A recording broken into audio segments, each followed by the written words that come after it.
Bang Moody from the 3, I'm like KD. Number 1 draft pick, you should pick me. You ain't considered the GOAT if you don't got a ring. Eric and Jello like Brady throwing it to AB. My team a home run with more stars than the Yankees. Now we getting cocky. Had to put my goals on ice like Sidney Crosby. No, they can't stop me. Got my swing on the back. Put my team on my back. You can get all the games, all the stats, and all the facts. This ain't Stephen A. or Max. Too sharp to get skipped, and you can't dispute that. This a dunk put back. If you ever take an L, then we gotta run it back. If you coming here for sports, then you never coming back. That's real, homie, for real. It's a 0, Damian Lil. Now I'm pulling up from the logo.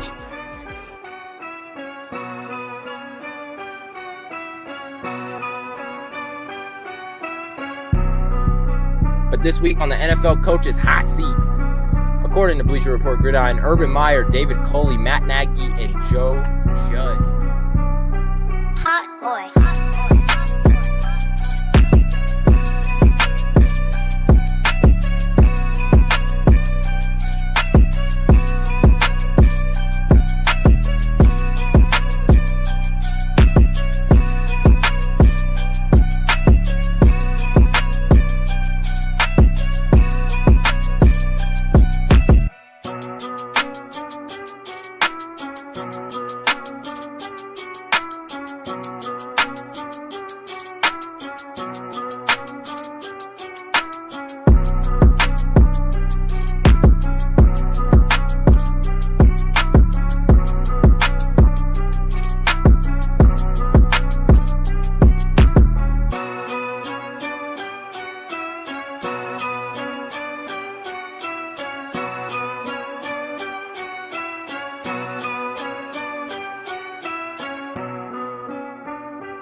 All right, so I don't know if anybody saw this, but after the Vikings won last week, there was an awkward celebration with Kirk Cousins, and Kirk Cousins was screaming his favorite quote, "You like that?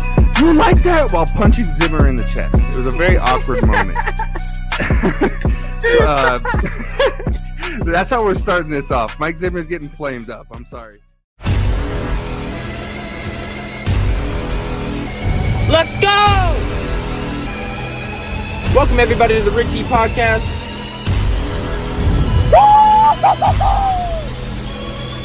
Fucking let it ride then.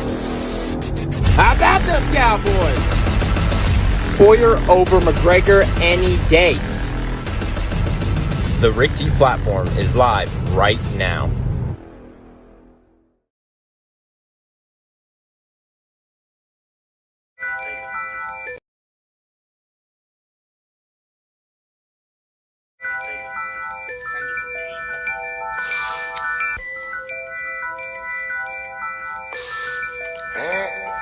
I got some Rick T, from the field to the big leagues.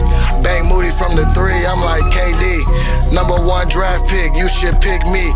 You ain't considered the GOAT if you don't got a ring. Eric and Jello like Brady throwing it to AB. My team a home run with more stars than the Yankees. Now we getting cocky. Had to put my goals on ice like Sidney Crosby. No, they can't stop me. Got my swing on the back. Put my team on my back. You can get all the games, all the stats, and all the facts. This ain't Stephen A. or Max. Too sharp to get skipped, and you can't dispute that. This a dunk put back. If you ever take an L, then we gotta run it back. If you coming here for sports, then you never coming back. That's real, homie, for real. It's a 0, Damian Lil. Now I'm pulling up from the logo. Bang, making them feel. Grinding to get the deal. Get your family in the hills. Get focused, put your work in on the court and on the field. That's real, homie, for real. It's a 0, Damian Lil. Now I'm pulling up from logos. Bang, making them feel. I got some Rick T, from the field to the big leagues. Bang Moody from the 3, I'm like KD. Number 1 draft pick, you should pick me. You ain't considered the GOAT if you don't got a ring. You ain't considered the GOAT if you don't got a ring.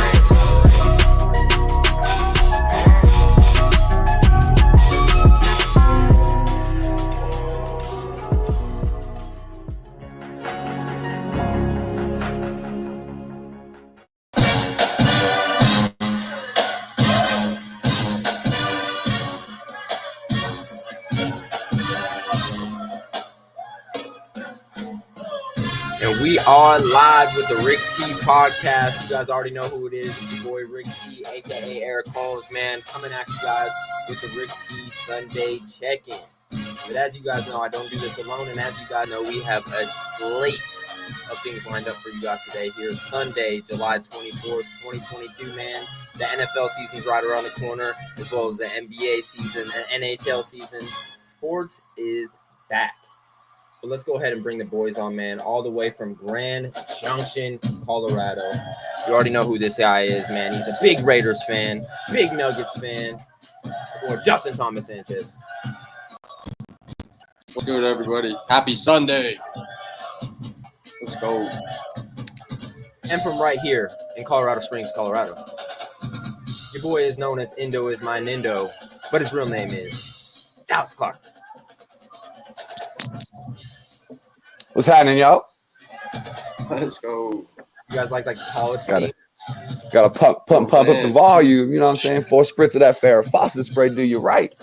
You guys already know what it is, man. Thank you guys for tuning in. Everybody watching, everybody tuning in, man. Ricky Sundays. Sports is around the corner, like I was just saying. I got the boys with me. NFL season's got some news rolling in. The NBA season's got some news rolling in. And what can I say? We got a hell of an interview for you guys today. Marshall University wide receiver number 0, Shadeed Ahmed, is going to join us here soon, man. So you guys stay tuned and blow up that chat. Let's go ahead and get some RTP shout-outs in the fucking house. RTP shout-out to everybody tuning in and blowing up that chat box. Matt Faraci, turn me up. My boy Little J6, Turn it up, said, turn it up. Yo. Giggity, y'all. My guy Todd Beamer in. Morning. My guy Todd Beamer, we appreciate you guys for tuning in and showing some love, man. Oh, man. Let's go. Boy can just redeem the RTP fellas to do a boot chug. Oh, shit. Well, thanks. Thanks for that, man. Thanks for that. That man is scary. Yeah, you already know, man. My guy Shadeed is going to do the damn thing, and he's going to let us know all about him. If you guys don't know anything about him, you guys will see, man. But like I said, Rick T Sundays is in full effect. And let's start off with this, man.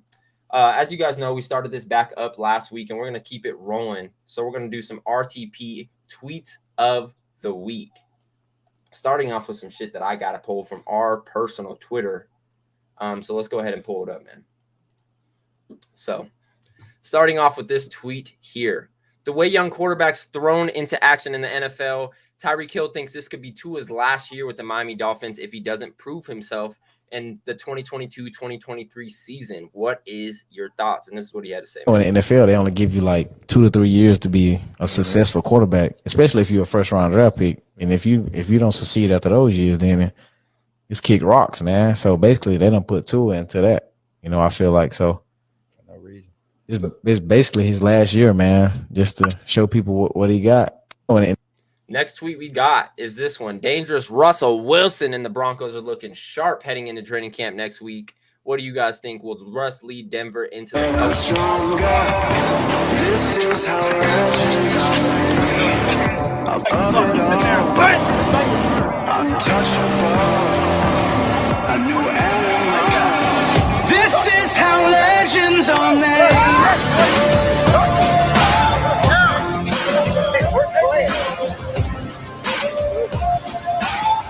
This is how legends are made.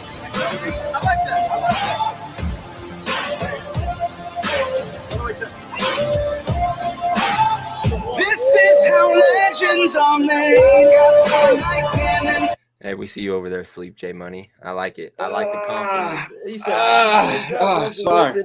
Trash. This one, it pays to be a Red Raider. What do you guys think of this new NIL deal for Texas Tech football? Will it pull kids in? Let us know. This college football program has just made groundbreaking history. Every single player on the Texas Tech roster will be paid $25,000 for the upcoming season. A Red Raiders-based collective called the Matador Club has signed every player to an NIL deal. The team will be engaging in impactful community service events throughout the great state of Texas in exchange for $25,000 each. This will definitely shake up the college football landscape. This college football program has just... $25,000 a player. Matt Faraci saying he's loving it. Jason or Big Blue Jay said a lot of young quarterbacks have to make or break years coming up this year. Should be interesting to see who can take the heat. There is a lot of young quarterbacks, including Daniel Jones, Tua, Jalen Hurts. Those are just 3 that pop off the top of my head, man. That's actually a good question from Big Blue Jay. I mean, quick off the top of the head, of the second-year players that Justin Fields, Jalen Hurts, or not Jalen Hurts, of those second-year players that were rookies last year, who do you think has the best season this year? What you think, Eric? Are you talking about rookies or just young quarterbacks in general? I mean, we could just go with the year 2 players. You're talking about old boy out in Jacksonville, Trevor Lawrence, right? Wasn't he a rookie last year, or was it the year before? I've been high on this guy, and this isn't because I got my guys in the chat, but I've been high. You can ask Tony, you can ask Justin. They've always wondered why I picked the Jets. I think Zach Wilson is going to be fucking fire when he gets his feet under him. To be honest, he's got some players behind him now. He's got Breece Hall behind him. They went out there and got some receivers. Elijah Moore has been in his second year. I think they could be fucking good, and I think he can be even better than a lot of these quarterbacks out there. But I don't know. Justin? Yeah, man. Give my guy Justin Fields. I think that he's got a good offense around him, good division to kind of work with to excel out of all of them. So, yeah, give me Justin Fields. My God, Matt Frauci, Zach Wilson, obviously. No, I wasn't just – I for real wasn't even saying that because of you, Matt. Zach Wilson is for real fire, and it's not just because he's fucking he's fucking his mother's friends. It has nothing to do with it. But Homer wants me to say DJ, but to be honest, I also don't hate this, but I think Jalen Hurts. Ooh. See, I to be honest, us NFC fans, it's like hard for us to say this shit, but everyone piping up the Eagles this year has me a little worried. I'm like, yeah, I can't lie to you, though. All those picks are really good. Jalen Hurts, Zach Wilson, Justin Fields. I like all of them. I'm really big. Of course, I'm an AFC South fan. I'm really big on Trevor Lawrence. T-Law, man. You look at the improved offense around him and really what they had last year. I seriously think the Jaguars, as a Colts fan, I'm honestly more afraid of the Jaguars this season than I am of the Tennessee Titans. Maybe not the Tennessee Titans, Derrick Henry, because that's really all the Tennessee Titans are. But I think the Jaguars have become an improved offense off what they were last year. You're going to have Trevor Lawrence coming out without those rookie legs under him again. And I really think that the Jaguars are going to come and shock some people this year and really can try to contend with the Colts for that AFC South title. Ooh, second-year players, man. I don't think anybody's interested in these first-year rookie players, especially at the quarterback position. But I mean, I think Kenny Pickett might be able to go into Pittsburgh and really make some noise. It really just depends how the beginning of the season rolls out, because we have a true quarterback battle going on in Pittsburgh between Mason Rudolph, between Kenny Pickett, and they picked up another quarterback. The name's escaping me at the current moment, but they have a little bit of a quarterback battle at the current moment, and I think Kenny Pickett by week 17 will be the starting quarterback of the Pittsburgh Steelers. Okay, I like the take, Mr. Little Hands. Yeah, I changed him on to Mac Jones. Ooh, Mac Jones might excel. Yeah, he's probably got the best chance to be successful. Yeah, McCorkle will be balling. Yeah. Ooh, Matt Frauci saying Trubisky the god. Boykin saying Trubisky, and then my boy Ken. Shout out to you, Ken, saying tighten up, stay afraid of the king. Hey man, remember y'all place. How many times y'all won the division in the last 20 years? Ooh, we got Tanny. Save the beef. And let's get back to the tweets of the week. Ending out with this one. This one was probably, I know we'll appreciate it because we're big gambling fans. I had a good laugh at this one when I seen this. And the caption is, time traveling back to 2016 to place a bet on the NBA Finals. I got 100 bands on Bron and them coming back in the series. Put it. You might as well donate to charity. They down 3-1. Them niggas ain't coming back. You want to bet, nigga? Yeah, we can bet. Let's bet then. Let's bet then. Nigga. That's your girl. Yeah. That's your girl. Yeah. Bet your girl. Bet my girl. Bet your girl. What the hell? Bet Put my your girl. girl on the line. I bet my Put girl. your girl on the line. I bet my girl. If I win, what I get? Me. I got 100 bands on Bron. How much I'm gonna get back? 100 bands on a 3-1 comeback. You looking at $1 billion. Hey, hoes! I'm finna be rich. But I had to play that, man. And that brings the question up that I wanted to end tweets of the week with. If you guys could time travel back and place 100 bands on something, what would it be? Justin, I know you're a big gambling guy, man. What would you place 100 bands on to go ahead and smack the competition in the face? I'd go right back to about two days ago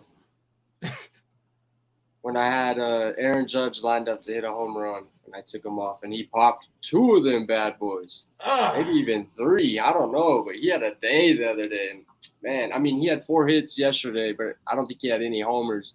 But the day before that, he had 2 home runs, man. So, RP, if I had 100 bands, I'd have put it right on that. I feel that. Okay, Dallas, coming to you, man. I feel like I'm gonna take the easy route. I'm gonna put 100 bands on the Cincinnati Bengals to win the Super Bowl or to go to the Super Bowl last year. I mean, who expected the Cincinnati Bengals to go to the Super Bowl last year? I know I didn't. They were probably maybe 7th or 8th on my list in the AFC last season. Nobody really expected Joe Burrow to take Cincinnati to the Super Bowl last year. I definitely would have gone easy and just put 100 bands instead of my little 20 that I put on the Colts to win the Super Bowl when I was in Vegas last year. I would have just gone ahead and thrown 100 bands down on the Cincinnati Bengals to make an appearance, win the AFC Championship. I got 100 bands on Joe to win the ball.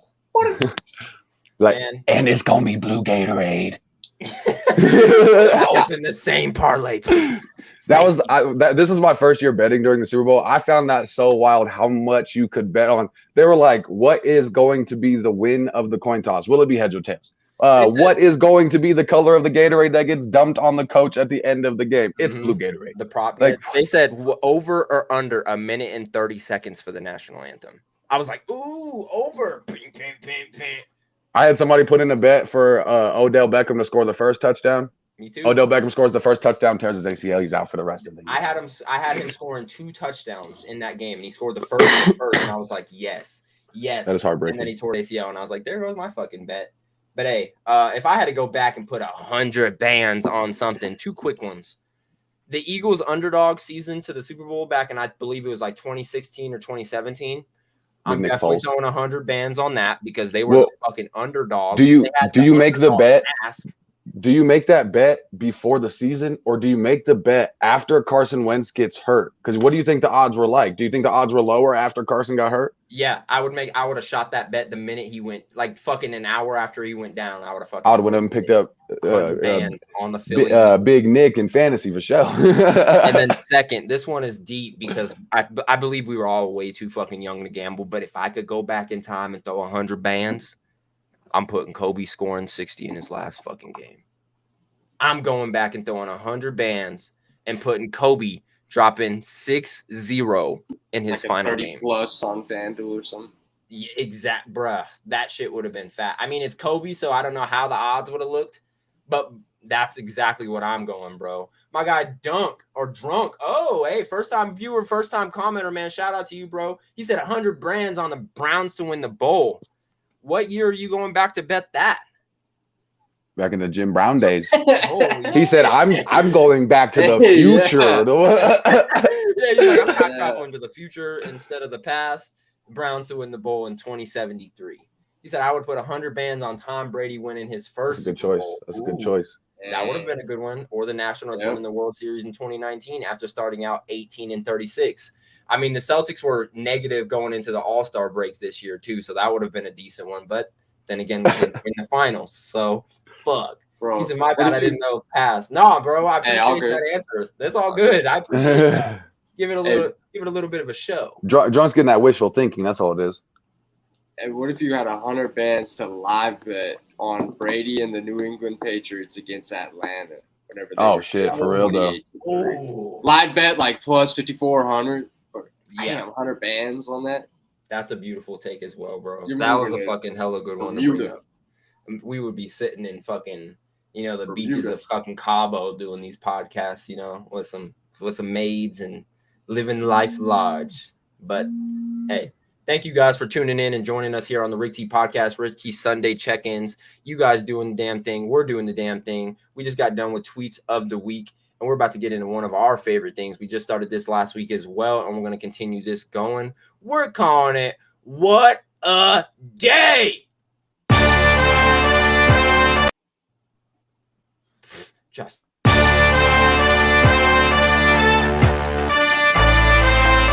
play to win the game. You don't play to just play it. Well, call on Tom Brady, will ya? Call on those guys. The Bears are who we thought they were. Now, if you want to crown them, then crown their ass. And he is not done yet.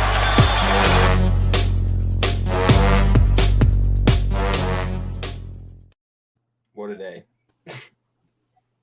What a day. What a day.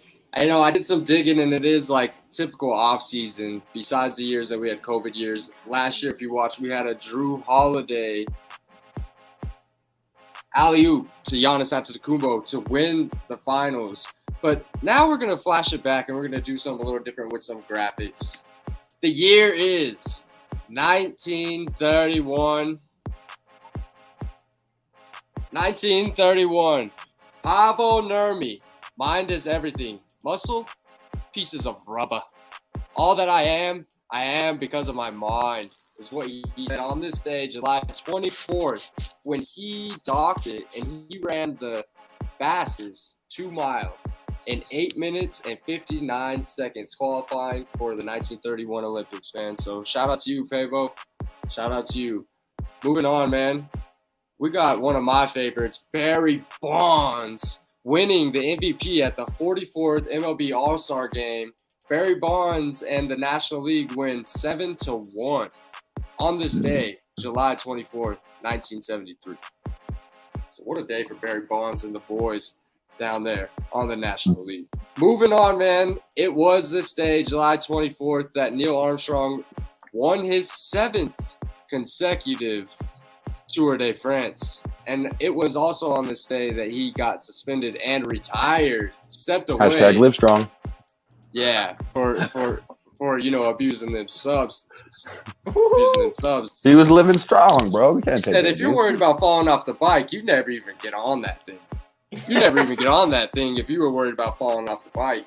So don't you worry about that. It was on this day that someone ran 2 miles faster than anybody else in the world. It was on this day that Barry Bonds won an MVP, and we know what he was up to. And then Lance Armstrong as well. We know what the hell he was doing, riding them bikes all across Tour de France, all that. Man. Justin, if I may, my favorite bike quote is get that man off the bike. Get that fucking grown man off the bike. And you know who that's from. Like Lance said, if you're worried about falling off the bike, you never even get on that thing. Lance Armstrong. What a day.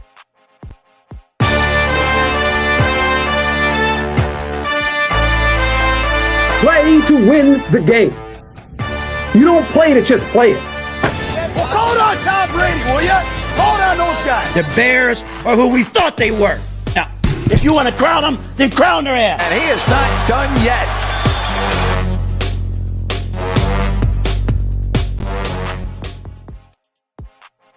Boys, let's get back into it, man. That was a great what a day. We got into some tweets of the week, but now it's time to get into something just an off-topic brand, man. As you guys know, there was some UFC fights yesterday in London, but let's talk about some coming up, man. UFC 280, I believe, October 22nd.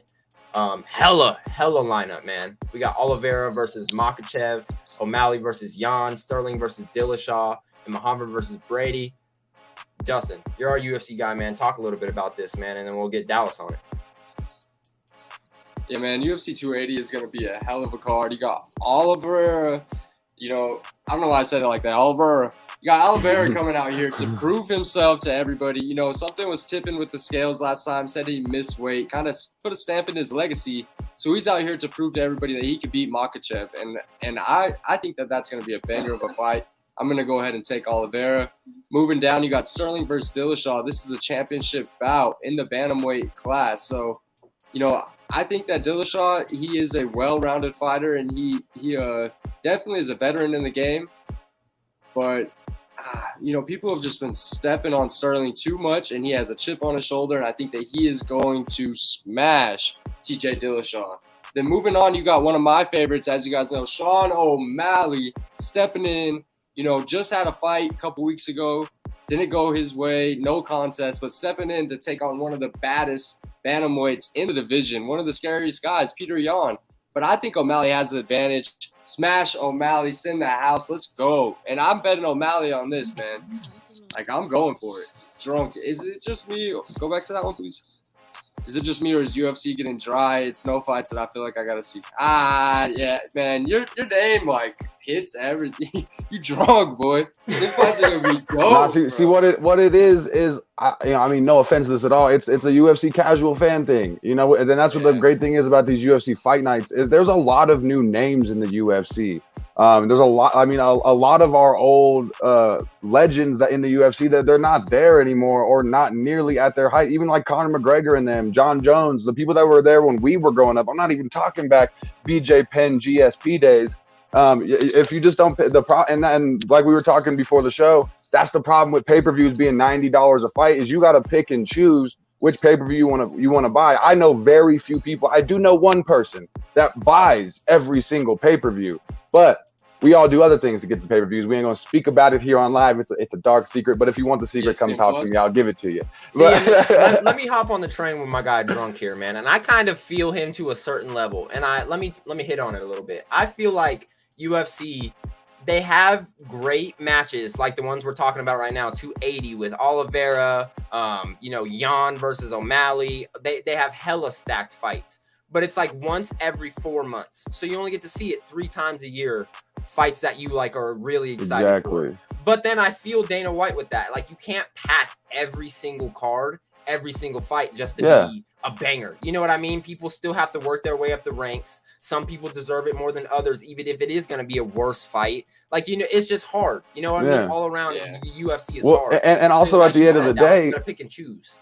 Well, that's what I'm saying. At the end of the day, it's still a competition. As much as it is a business and Dana White wants to make money, it's all about who is the best fighter and putting the best matchups and the best fighters against each other. We got to let those people that are coming in into the UFC and into the association, you got to give them their chances to fly up in the ranks. You look at Aspinall from yesterday. Not a lot of people knew Aspinall's name, 6 months ago, but Aspinall has won 5 straight fights, and he was the 8th ranked heavyweight in the world yesterday. And not a lot of people know him just because he's a newer name. Just like if you're looking at Islam Makhachev and Muhammad and Chamat Kismaev and all those new names, you might know them if you're somebody like me and Justin and Eric that watches all those UFC fights. But if you're not more than just a casual UFC viewer or watching your favorite fighters because you can't afford it on pay-per-view like everybody else, then you're kind of shit out of luck. But that's what the great thing is about these ESPN fight nights is you get to pay attention to those good new fighters coming up. Yeah, 100%, bro. Straight up, man. I'm not sure if I got the name right, but I will be paying for how do you say that now? Kazmat Chimaev. That is going to be a banger fight. We were also talking about that before the show as well, man. But that's going to be a good one. But back into it, Justin. What are you thinking on this last fight? So the last fight is Bilal Muhammad versus Brady, which I don't know too much about Brady. I do know Bilal is known for more of a technical fighter, kind of doing his thing. Usually goes all 3 rounds, not really a knockout kind of guy or submission artist. So we'll see what he tends to do. But, I mean, these first 3 fights are just straight bangers, man. I think Oliveira wins. I think Sterling wins. And I think O'Malley takes down Jan.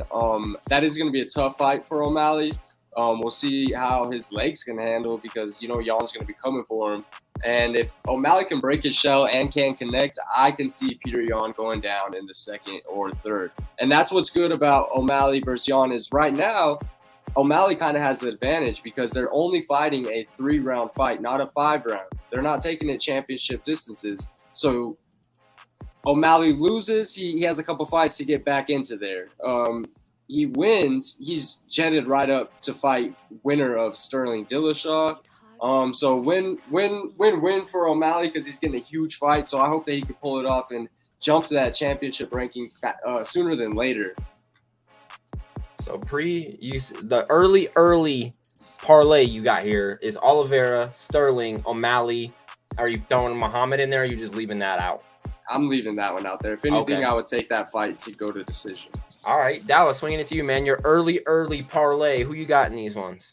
I got Bilal Muhammad. I'm really liking the way Bilal Muhammad is making that tear through the rankings right now. One of his last couple of fights, he took that really kind of jacked up eye poke and really does definitely ruin the fight there. I'm really excited for that Sean O'Malley versus Piotr Jan. I got Sean O'Malley because I'm a Sean O'Malley fan, but Piotr Jan at the current moment is a heavy favorite So that's definitely something to watch. The big thing for Sean O'Malley is going to be how he prepares for this fight. This is going to be the fight that could potentially change his career. Fighting with Piotr Jan, he can't go into it like he's fought these last few fights against unknown fighters. Now Sean O'Malley's stepping up to the big names, and we're going to see how he prepares and approaches this fight. But I got Bilal Muhammad, Sean O'Malley. I think TJ Dillashaw is going to put the works on Aljamain Sterling. I'm tired of seeing that fake champion up there. And then that Oliveira versus Makayev is going to be an absolute insane fight. You heard it here first. I think this might be fight of the year right here, Oliveira versus Makayev. They both have extremely good styles that match up with each other. And it's hard to pick a winner in that fight, but I got Oliveira. So you got Bilal Muhammad, Sean O'Malley, TJ Dillashaw, and Charles Oliveira going in my early parlay for October 22nd. I like it, man. Drunk saying maybe I'm drunk, but I can easily see Dillashaw beating Sterling. Oh, my God. RTP Bush Latte, man. Appreciate you for tuning in. He said Makachev, Sterling, O'Malley, Brady. So this is what I got, bro. I'm not going to get into it, but when I first seen this card, this was me. I said, what the fuck? This is an outstanding card. Like I said, you don't get to see these every fight. So when you see something like this, you got to throw a little bit of bread on it, man. So I got Oliveira, even though I do have Makachev as one of the top fighters in that division. Oliveira is the champ for a reason, and he's that guy for a reason. Or he had to give up his belt, but you know what I'm saying. Champ is the champ. Sterling versus Dillashaw. I think maybe I sleep on Sterling a little bit, and I'm maybe a little bit high on Dillashaw. But I got Dillashaw on this one. I don't think you're drunk at all for saying that. And I know my guy Dallas took Dillashaw as well. Sterling is beatable, but he's also a dog at the same time. So you just got to fight your fight against it. O'Malley versus Jan. I'm a huge Piotr Jan fan, so I'm definitely going Jan in that. Even though I do think O'Malley's a dog, I think this is going to be the fight that really proves if he is, a top-level guy or not, though. But I do have Jan. And then Muhammad versus Brady. I do not know either of them, so I'll leave this one off my parlay. So Oliveira, Dillashaw, Jan. Just something a little slight. You know what I mean? Something a little slight, man. But getting off of the UFC stuff, we're going to get into our first commercial break. We're going to lose our guy Dallas for this interview, but he will be back to talk some NFL stuff here in a little bit. We're going to get into our first commercial break, man. On the other side of that, you guys already know who we're talking to. Our guy, Shadid Muhammad from Marshall University. We're going to be asking him a couple questions, asking him how he got where he's at, and getting to know him a little bit and seeing where his future lies, man. So you guys stick around. On the other side of this commercial break, we'll have a great interview for you guys, and of course, some great commercial breaks as well. Hey, if we can get up to 35 viewers as well. I mean, we got the Shadid Ahmed commercial after the commercial break. We got the Shadid Ahmed interview coming up. If we get to 35 viewers, don't forget, we gonna get you a new jersey. So you got the NFL season coming right around the corner. Right now, during this commercial break, is the time. Send this out to your friends. Send this out to your parents. Send it out to your cousins, brothers, sisters, mothers, father. Send it out to whoever you know that needs that sports news and wants to see the Shadid Ahmed interview. And let's get to 35 viewers and get your ass in some new gear, baby. Let's do it, man. RTP, Rick T Podcast coming at you on Sunday. Check in. We'll be back at you guys on the other side. See, this is Rick T. Also, Rick T, okay? Couple hundred. Couple hundred. I've been on. Tell me who gon' take me off. Take me off. Take me off. Take me off. I've been on. Tell me who gon' take me off. Take me off. Take me off. Hold it high, living wood. Keep it true. That's what's good. Kiss my mama. Show that love. Pop them bottles in that club. I heard your crew was talking lips. Guess what I did? Smack that trick. Smack that trick. Guess what I did? Go everything. Go less things. Go less chains. Go less things. You can see me stuck when you turn on the screen. You can see me stuck when you turn on the screen. I'm bigger than life. My name in the lights. I'm the capital B. I don't need no hype. The capital B mean I'm about that life. The capital B mean I'm about that life, bitch.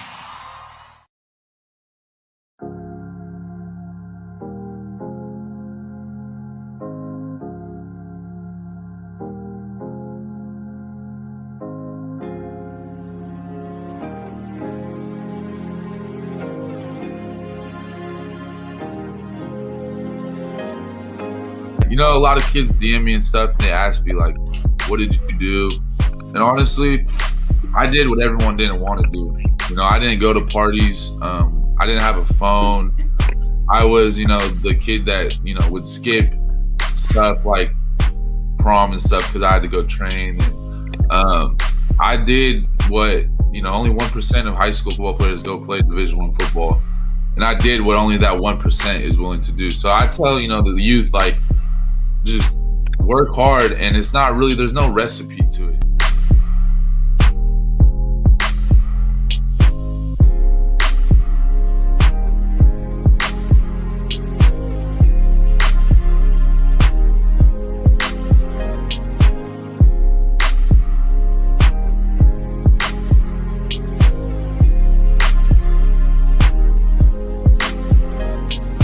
I love Todd because you can tell he has a chip on his shoulder. I don't really know where it comes from, but he's hungry, and that just as a quarterback leading the team, you want to see that, and him being a freshman too, already kind of making that stride and being a leader.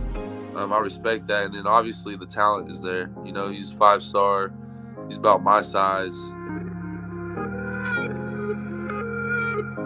Honestly, patience for me has been probably one of like the main things that has got to me where I am, like to where I'm at. Because, if I kind of explain my college experience, I came in, I was a 4-star, like had a lot of hype around my name. And then, you go in your first fall camp and you ain't nothing, you're just another guy on the roster. And, at first I was like, okay, like, I'm not as good as I think I am. Like I'm gonna have to work at this and actually get on that field.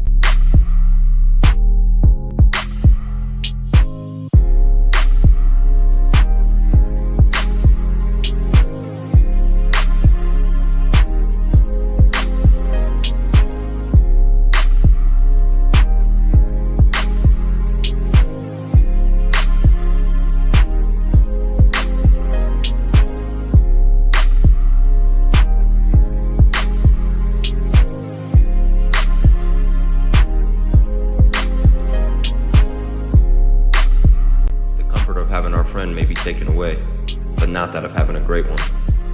Rest in paradise to the homie Spencer Webb. Your impact not only on the Oregon Ducks culture, but in life itself will be missed, brother.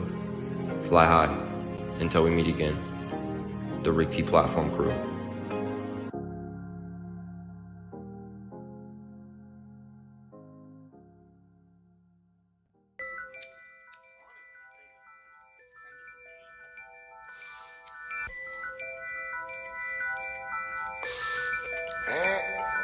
I got some Rick T from the field to the big leagues. Bang Moody from the 3, I'm like KD. Number 1 draft pick, you should pick me. You ain't considered the GOAT if you don't got a ring. Eric and Jello like Brady throwing it to AB. My team all run with more stars than the Yankees. Now we getting cocky. Had to put my goals on ice. You guys already know what it is. We're supposed to be getting to the Shadid Ahmed interview, but the guy is running a little bit late. So we are going to go ahead and stall until he gets here, man. He is running a little bit behind, so we'll be here in just 1 minute. But, man, Sunday check-in, it's been a great Sunday check-in so far, honestly. We talked about some UFC. We got into tweets of the week, and we're just getting started, bro. We're just getting started. Boys, is this live? Hold up 2 fingers if this is live. Hold up 2 fingers. This is the live. Let's go. Yes, it's live. My boy Deadly, man. We appreciate you for tuning in. My boy Cloud Acid. My boy tuning in to the Rick T podcast on the Rick T Sunday, man. We appreciate everybody for tuning in so much. So we're going to go ahead and give some fucking shout outs. Everybody tuning in, man. We appreciate you guys for sticking with us. Do that commercial break. We're here to talk some NHL, some NFL, some MLB, NBA, UFC, college football, and FCF when it is around, man. But today, we have an interview with a special college guest, man. And the way I found this guy is actually my dad called me, and he said, you know Destroying, right? The YouTuber? I said, yeah, I'm actually El Prez of his FCF team. So, yes, I know Destroying, and I'm actually pretty close to him. What's up? And he said, he put out this new YouTube video, and there's this guy in this 1v1s. He went stupid, and he had a mask on. So I was like, man, what is he talking about? Tuned into the video, and this guy snapped. And I was like, who is this guy, bro? So looked into this guy a little bit. Ended up being the guy we're interviewing today, Shadid Muhammad. I said, I got to talk to this guy. DM'd him and DM'd back. He said, of course, I'm down to come on RTP and talk and go ahead and do all kinds of crazy stuff with you guys. Let's get it. So I'm excited to talk to this guy when he shows up, man. Justin, are you excited to talk to this guy? It's been a minute since we had some interviews. Yeah, of course, man. I'm super excited. Like you said, it's been a minute since we've had some interviews. We always get to talk to some really cool athletes and get to hear about their journey and what they're striving to get to and stuff like that. And it's just really cool to get to know them on that level, more than just like, watching him break some people's ankles and run some really good, solid routes on, social medias and stuff. Whenever we actually get to know the guy, it's really cool. Yeah, man. My guy Cloud Acid said, I seen the video of this guy, man. A lot of people have, bro. He kind of went viral a little bit. But shout out to my guy Cloud Acid, tuned into RTP here on RTP Sunday Check-In and gifted 5 gifted tier 1 subs to the RT platform. Man. To my guy Little J6, Matt Faraci, El Prez, Indo is my Nindo, and Boykin for MVP. All a sub from my guy Cloud Acid, man. So shout out to Cloud Acid doing the damn thing as always. One of our favorites. Thank you, man. On RTP, man. Cloud Acid always doing the damn thing right and doing it the right way, man. Generous gifts, man. We appreciate you too fucking much. If you guys don't follow him already, tune over to his stream, Cloud_Acid. He loves to play some Fortnite, loves to play some Call of Duty, and he is a funny fucking guy. I'm telling you, this is not a follow you guys will regret. So tune into his stream, man. But what are we waiting for, man? Fuck. DM to this guy. I told him we're ready for you, bro. We're ready. Yeah, that's right. Hope he shows up in the mask. Hey, if he shows up in the mask, that's got to be a question, man. You got the mask on you? Got that thing handy or what? It's got to be one of the questions. You guys, drop some comments in the chat if you guys have some questions that we should ask Shadid. Show us what we should ask him, bro. Drop him in the chat and let us know. And like my guy fucking Indo is my Nindo said before he dipped out, you guys go ahead and shout this show out to your guys' friends, you guys' family, your guys' loved ones, because if we reach 35 viewers today on today's show, and we're halfway there, believe me, we're halfway there. If we reach 35 viewers on today's show, we're giving away a free jersey to somebody watching, somebody commenting here today, man. Any team, any sport, any size, any jersey, we got you guys straight from the RT platform, free to you guys, straight to your door. Eric, got to have an RTP picnic. Hey, chill. You should. Yeah, chill, bro. Chill, man. Don't put ideas in my head like that, bro. Don't put ideas in my head like that, bruh. He's on me back tonight without a girlfriend this time. What? I forgot. My guy got engaged. Damn. Shout out you, man. Shout out my guy Cloud, bro. Shout out my guy Cloud. Getting engaged to his longtime girlfriend. I'm engaged. My guy Cloud's engaged. Shout out you guys. Do I need to say more, Justin? Shout out you guys, man. Hey. Actually, Eric should do a reunion for the 10-year Let's Go to the Sunrise. Yeah, we should. You bring up good memories, bro. You bring up great memories. And that would honestly be a fucking hell of a vlog for the boys and for the guys on RTP if we just got all of us together and just kicked it. I went out to eat and just talked about, the semifinals. Watch some old film. Watch some old over in the health room. Ooh. Watch some old film. Would they even let us in? Is the question. They might. That might be some good content. That would be some hella good content, and that's what I'm saying. And Haley and my dad already been, mischievously talking behind the scenes. They want me to get on the sideline for some FC or for some Fountain Fort Carson games and get some vlogs there. I was like, what? Y'all gonna sync that for me? All right, bet that, man. I got Matt Faraci saying, actually, I talked to the coach. He was down with the idea. Is that this year? Yeah, this year. And are we talking about the new coach? What is his name? I know the guy is from Vista. I know Broughton's not there anymore. Bowden's not there anymore. What coaches are there is the question. Yeah. Coach Walton's still there. Just got to plan a game and weekend. We can all get back on the field and just get back on the field. Shout us out during run halftime. One more play. Run a play. Hut. That was shit would be honestly so lit, bro. That shit would be crazy, bro. Yeah, that's this year. Coach Caleb. Coach Tom. Is it Kutcher?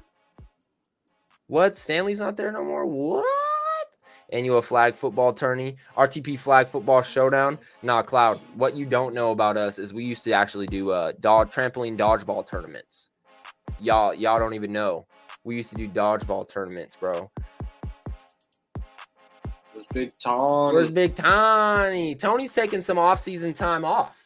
Actually, yeah, Tony's living large, doing vacation time, spending time with his family, you know, just getting his stuff right before the season starts, and he has to go full force into some basketball, into some football, and into some statistics. So Tony's taking a little bit of a break. Broncos C's. Yeah, man. He said Stan retired during COVID. Wow. I would destroy y'all in flag football. Everything is different, bro. Nah, Boykin for MVP. You don't even know, bro. Me and Justin used to be so cold. The C squad field days, boy. Yeah, boy. I don't know. As long as we got Farachi blocking, good. Hey, that was a dog ass team, and that was some fun ass times. So yeah, Matt, I'm definitely down, man. I can definitely sing some stuff here on RTP, and we can get some content made for it. And then if we can get everybody together, I'm definitely down to shoot a week and shoot a game over to everybody, and you know, link us all up for some old Mace Ridge football. You know? Yeah. You think they still have the same game or the same song? Probably. Hey, Matt's right. Matt's right. He'd be chasing those MLB players around. We could probably easily get Matt at a slot now. Oh, Cloud said, I'm locking up. Try me. What? Oh. Man, my boy Cloud said he'd lock me up. Jalen, I'll play DB on you. And y'all see my 40 videos, bro. Now that we're sitting here talking about it, though, let's go ahead and get into a little bit of Shadid Ahmed a little bit before he gets here, shall we? Like I said, I found this guy through my dad. Let's talk a little bit about the video that we found him from.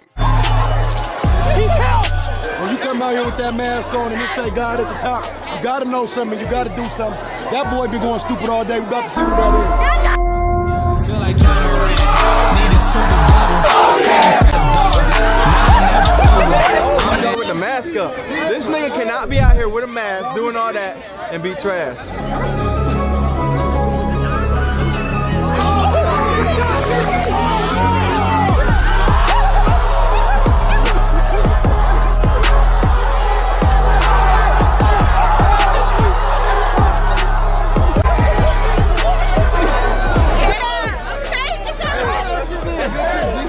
I like him. Masked up goon coming back up.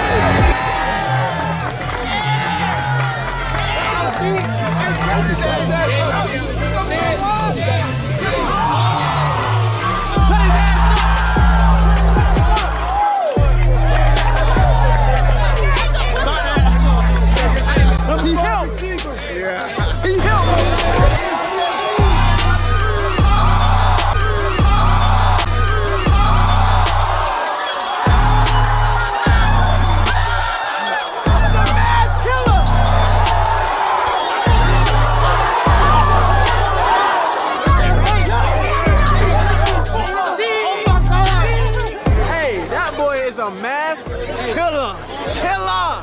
Hey, it's nasty, right? These DBs are playing trail technique on him, and he's letting them lean on him, and he feels him there. He breaks him off. He's been doing it all day long. The kid knows something. That's very good.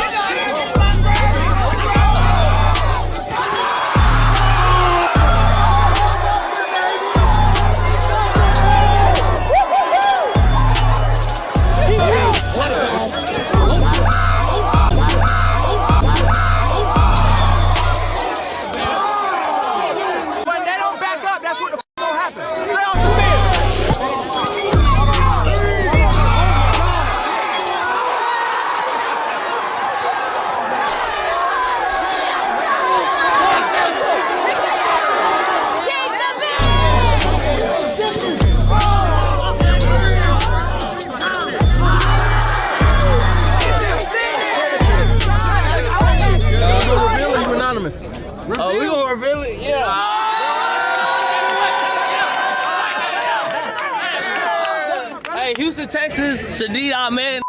Oh, Lord, let me not say that.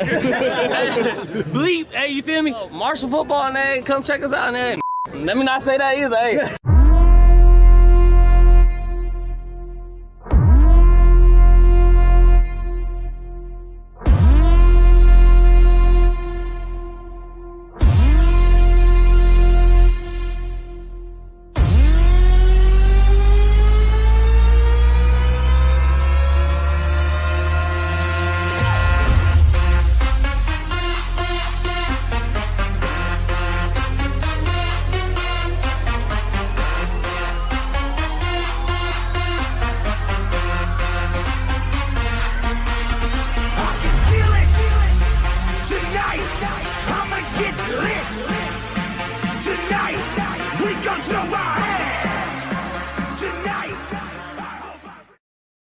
Yeah, man. My guy Shadid, cold dude, bro.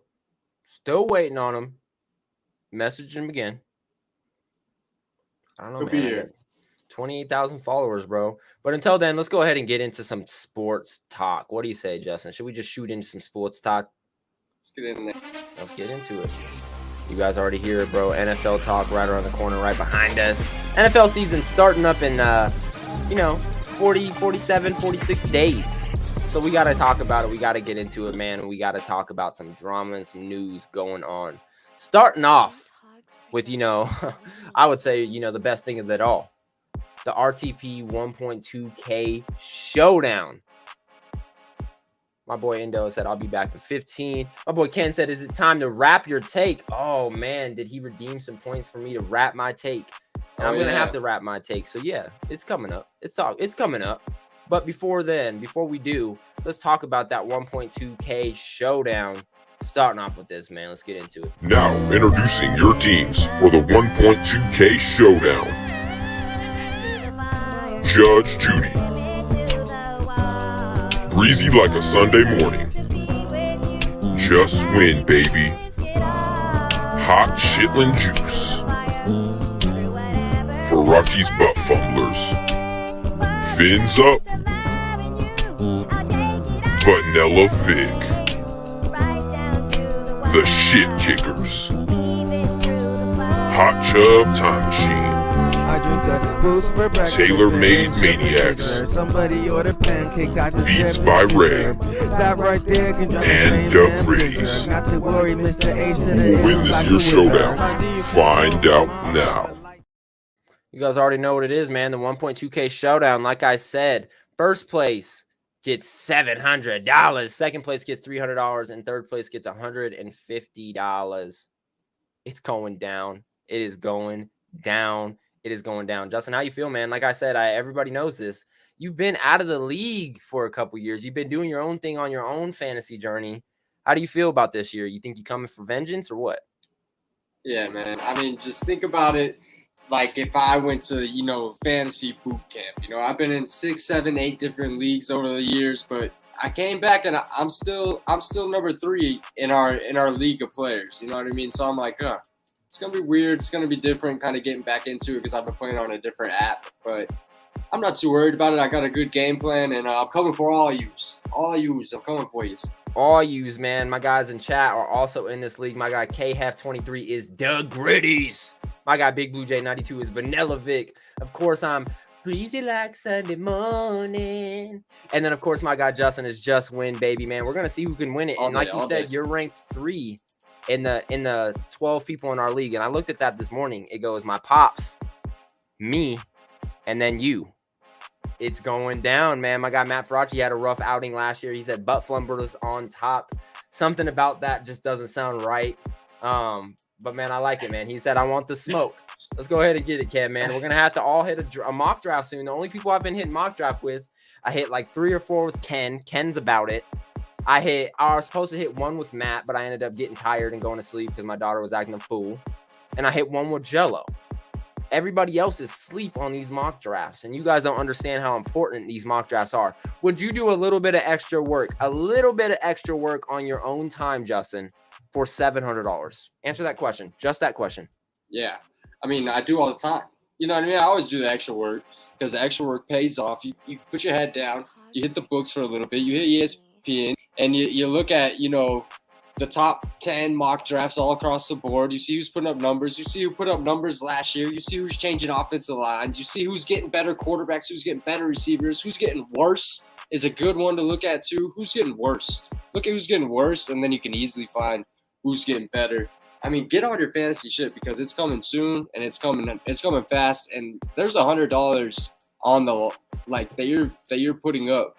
You know what I mean? And you're putting up $100. It's anybody's game. Let's be real. Fantasy football is anybody's game. We pick our players. You make your trades. At the end of the day, the players are the ones who put up the points. And if you get that lucky draw, then bam, you get that $700. Who knows, man? But don't be pissing away. And, don't be pissing away $100. Yeah, man, like Justin said, man, don't be pissing away $100. Do your fucking research. Like I asked Justin, would you do a little bit of extra work for $700? Would you do a little bit of extra work for $300? And would you do even a little bit of extra work for a $50 profit? Why not put the work in and let it show, man? My guy Matt Faraci said, rough outing. LOL, I had 2 bad weeks all season. Yeah, Matt, and that's what I'm talking about, outing. Those 2 bad weeks were the last 2 weeks of your season, and it ended up costing you your $100. Matt went from literally the unstoppable moving force in the league. He couldn't be beat. He had the best draft all season long, made the Final Four, ended up being me and him fighting for 3rd place to win our $100 back, and I ended up beating him. He ended up finishing 4th and not winning anything. Hence the rough outing, Matt. It was a rough outing for you. Jalen saying, y'all scared of me and DeLon. How was Tony and he finished last? Tony finished last, but Tony plays honest every single season. He admits when he's down, and he fights when he's up. You know, Jalen, you and DeLon, I remember last year, Jay, and this has nothing to do with your cheating scandal. When you were out of it, you tried to get rid of all your main players for bench players just to say, like, fuck this league. We remember stuff like that, Jay. Now you're a commissioner of your own league. I'm more than willing to have RTP sponsor your little league. We can call it the RTP 1.2K G League. You know, it's not the NBA, but it's the G League. We can go ahead and sponsor that and cover that a little bit. Let me know if you're interested in that, man. But yeah, bro, a lot of teams, a lot of people that watch this show are actually in the league. A lot of people like to watch the draft live and like to, follow us and see who's going to win the league and who's going to win the money. A lot of shit talk. A lot of things go down throughout the season. Long 17 weeks along with playoffs. It's going to be a great season, man. But I'm excited. That 1.2K showdown is going to be a absolute fucking banger this year, man. I'm super hyped. Super fucking hyped. Me too, man. But, man, moving off of the 1.2K showdown, getting into a little bit of sports talk. I seen this tweet, Justin, and I started laughing. And I know a lot of you, especially my guy Big Blue J92, will appreciate this. There's a Manti Te'o documentary coming out on Netflix August 16th called The Girlfriend Who Didn't Exist.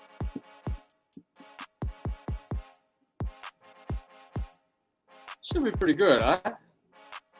My thing about that is, if you guys remember Manti Te'o, really high-ranked linebacker coming out of Notre Dame, don't even know why this is a thing. I didn't know why this was a thing when it happened. He got drafted higher somehow because he had a girlfriend, and then when he got into the NFL, his girlfriend magically didn't exist.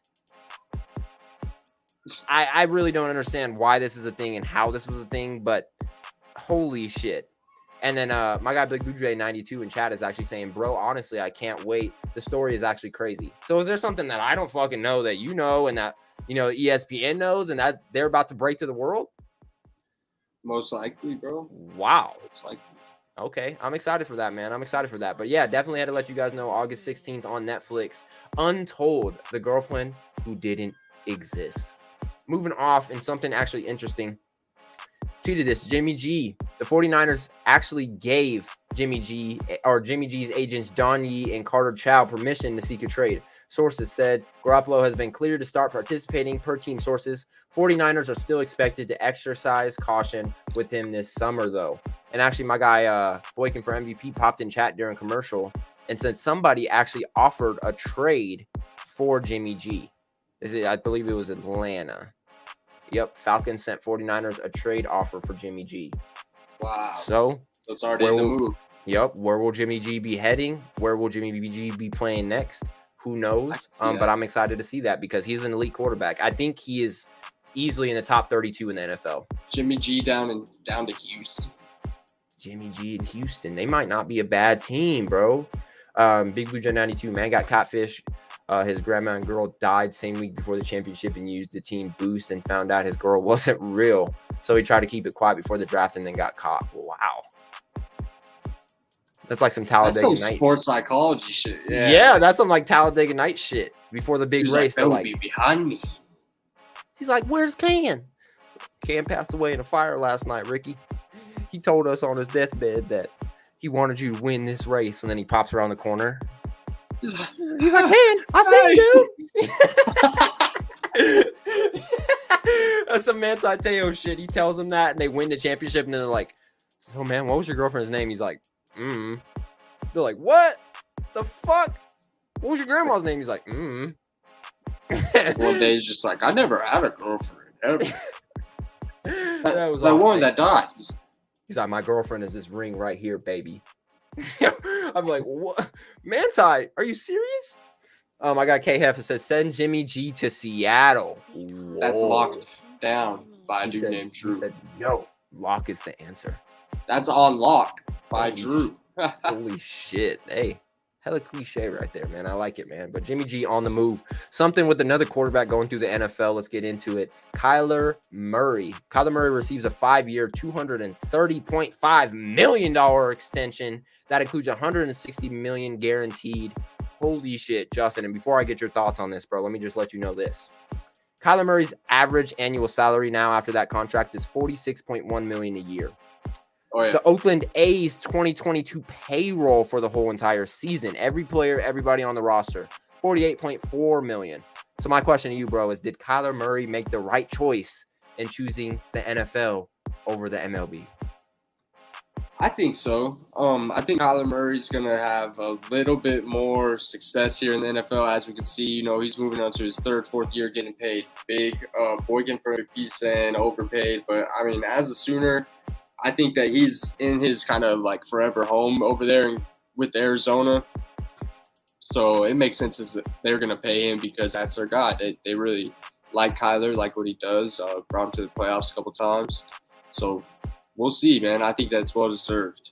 They really do like that, man. And I just thought this statistic was fucking crazy.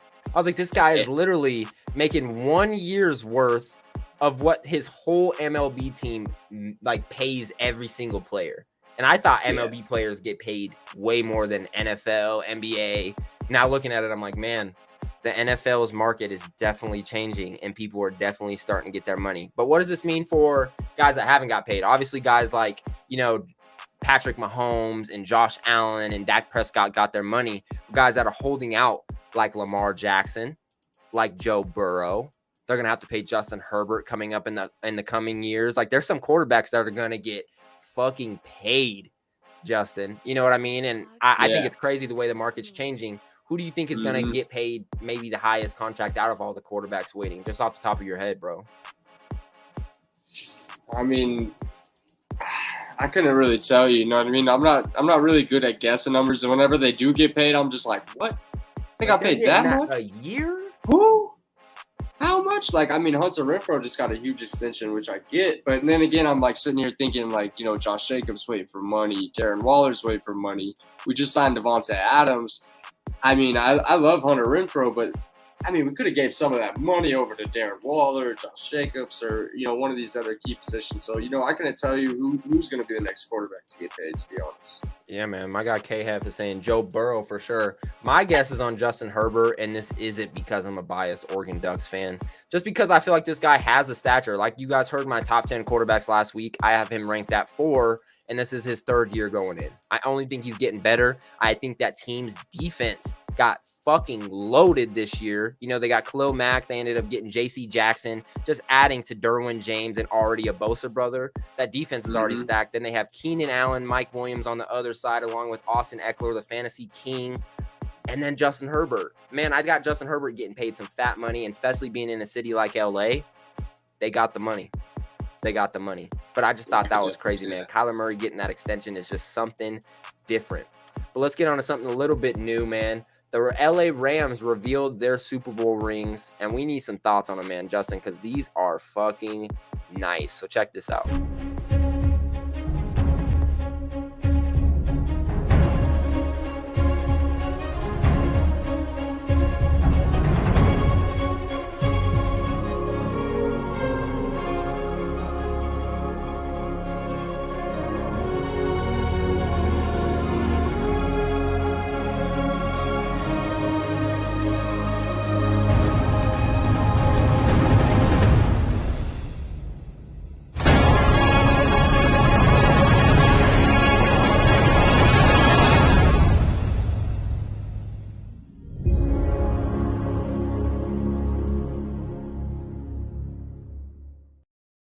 Honestly, let me tell you something real quick. I find this so disrespectful to women in general. Obviously, there's a speculation out there that women are already underpaid and undertreated. And then you look at the NBA Finals MVP or the NBA or WNBA MVP trophy, and it was like this big. It was like chrome. It looked like shit, and it was tiny as hell. And then they come out with the Rams Super Bowl rings, and they look like this. I guess the carat amount on the ring is the score of the Super Bowl. Like they added the two scores together, and that's how many carats they are. They're shaped like the Rams the Rams Stadium, which is where also the Super Bowl was won. Like, bro, it's beautiful. I thought these were SoFi ring. Yeah, the SoFi ring is nice, bro. They built the stadium inside the ring, bro. Look, Jalen hating again. They're ugly as fuck, and then fire as fuck. Yeah, no man, no hate. These rings are nice, but honestly, let's get into it. They're not as nice as what we're about to talk about next, man. And I had to pop the music back on for these. These rings are nice, but not as nice as these alternate helmets that these teams are wearing this year. So let's get into them. Alternate helmets starting off with the Carolina Panthers and the Houston Texans. The alternate helmets for the Carolina Panthers, instead of wearing their original silver with the black stripe, they're wearing the black with the blue stripe. Shit's going to look mean, especially if they wear the all-black uniforms. And then going on to the Houston Texans, I think these are in the running for the nicest ones of the day. The bright red instead of the original dark blue, especially if you put a red visor on it like we have right here. I think those are so clean, and they're chrome.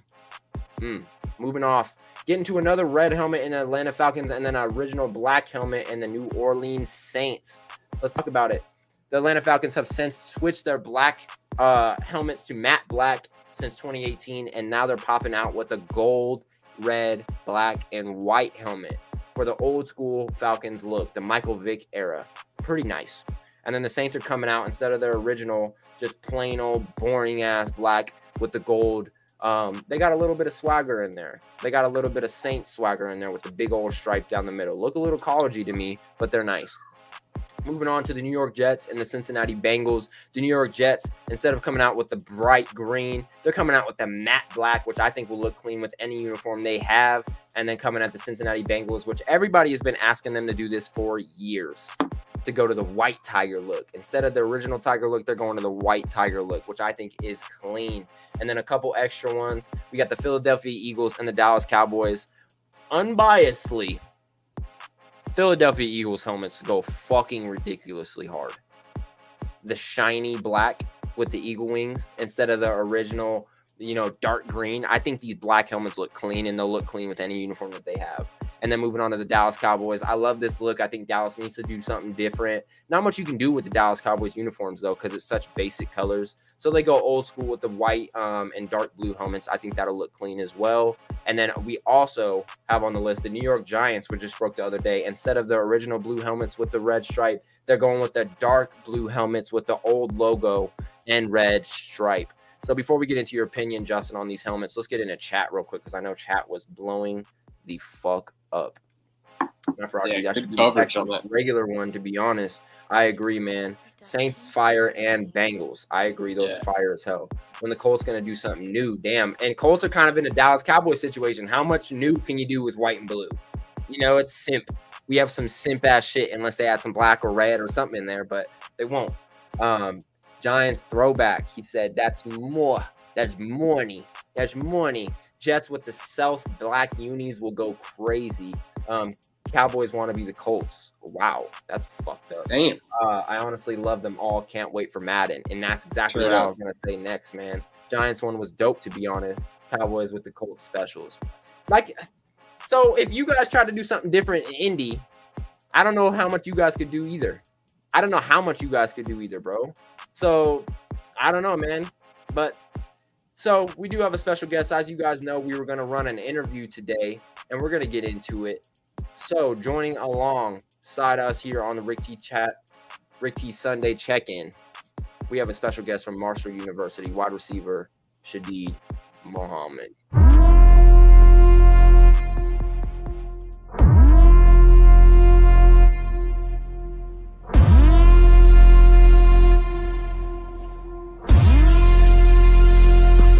Is this working?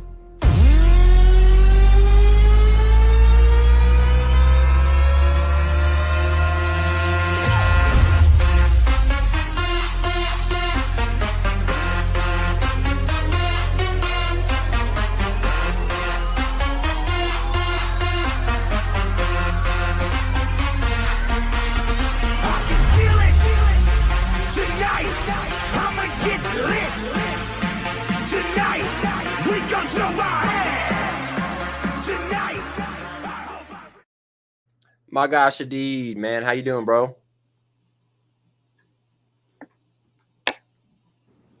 Say that one more time. Sorry, Can you you're hear muted, us? man. How you doing, brother? Oh, my fault. I said, what's going on? I'm doing good. What's up, man? How you living? Yes, sir. I'm living, you feel me? Body, the body always going to be a little sore, but still alive, so ain't nothing to complain about. Yes, sir, man. We appreciate you for tuning in and joining alongside us here on RTP Sundays, man. We appreciate it to the highest. We just had some questions for you, man. After watching the destroying video, after coming across you at Marshall University, checking out your highlights, man, we were like, we got to talk to this guy. This dude is a bad man on and off the field. Got to get some insights, man. So just tell us a little bit about yourself, man. Where you came from, how you kind of got where you're at. Well, I'm from Houston, Texas. I stayed in Florida like for 13 years when I was like coming up, but then I moved to Houston like right when I was starting like middle school ball and everything like that. But high school, I had a good high school career. I went to school with C.D. Lamb, so I was over there, so I learned a lot from him just watching him. Like I just know, like me watching football my whole life, I can see when someone separates themselves from someone else. So I was like, okay, I just follow on this step a little bit, but every receiver is different, so I just take from his game and then just add to mine or whatever. But I had a good high school career. I had like 1,300 yards, 13 touchdowns, but I ain't have no offers. Like I had one JUCO offer, a D2 offer, and like a D3 offer. And I went on a D2 visit, but I was just like, no, it's not for me. And so I went on JUCO, so betted on myself in Navarro. Corsicana is like 30 minutes outside of Dallas, out of Dallas, Texas. And I played there. I didn't play the first 3 games. Someone had got hurt. And then I didn't play the first 3 games because it was like I'm a young guy and they don't really need me. There's already older people there and everything. So right. I went there. Didn't play the first 3 games. The guy that was starting in front of me got in a fight, and boom, they put me in the game, and I turned up like 180 yards and a touchdown. They was like, "Oh, we got to play him," because boom. So then the whole season go by. This is 2019, and then I end up leading the team and leading in touchdowns and yards for the receivers and everything. And I'm like, where my offers at? But I ain't have no offer, like no offers come. I was in the like 7th in the nation.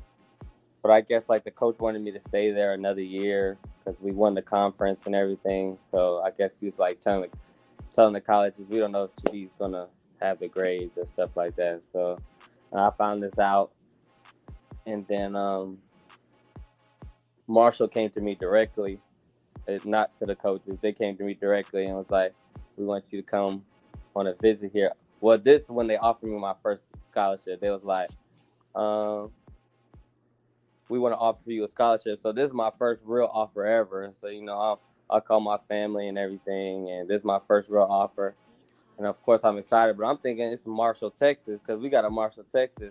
Yeah. I don't know where Marshall at. I look it up. My maps take me all the way to West Virginia. So I'm like, it is what it is. So I took a visit.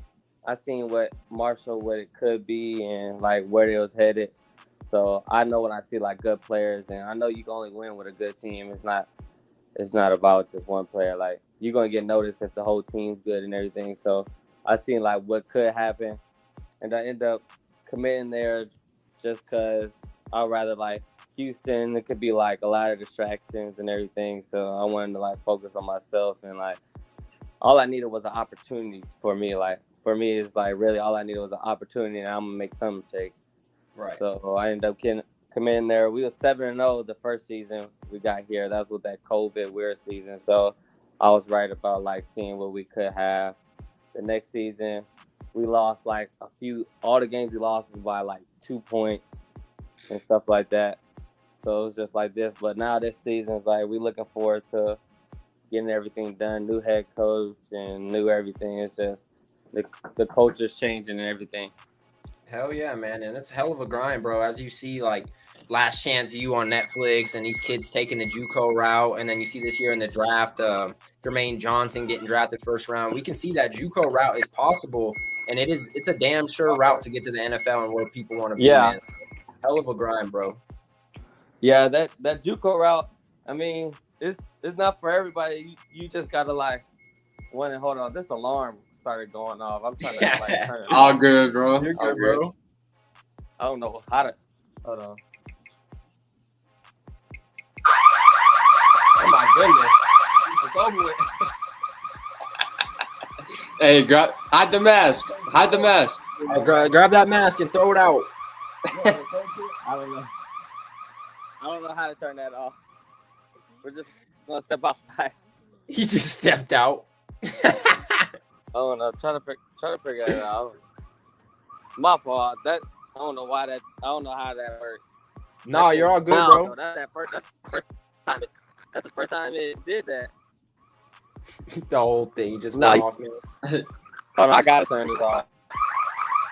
Yeah, man, do your thing. We'll pop you back on. Yeah, bet. Hey, little technical difficulties. We'll play. Let's play his highlights real quick. And then You want to play it one more time? You want to play it for the people real quick? Let's go ahead and, man, show people what Shadid is known for, man. Cooking. When you come out here with that mask on and it say God at the top, you gotta know something. You gotta do something. That boy been going stupid all day. We about to see what that is. Feel like trying to rent. Need a sugar Go with the mask up. This nigga cannot be out here with a mask doing all that and be trash.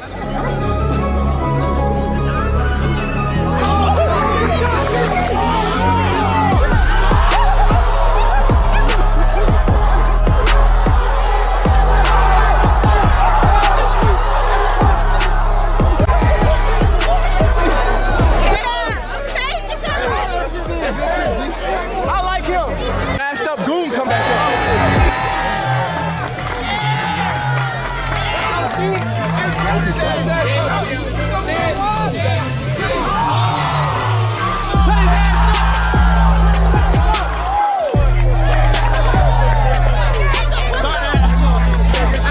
He helped. Yeah. He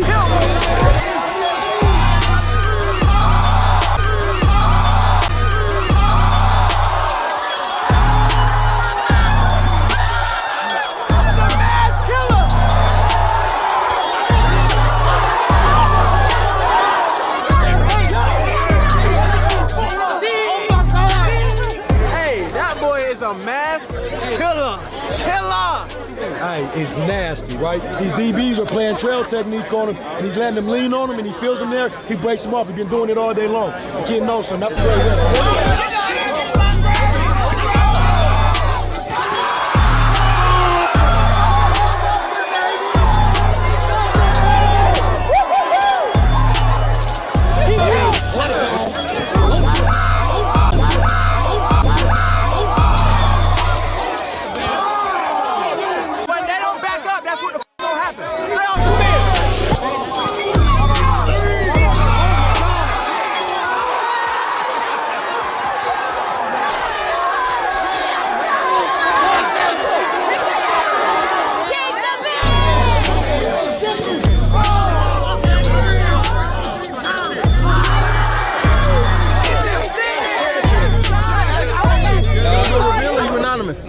Oh, we gonna reveal it? Yeah.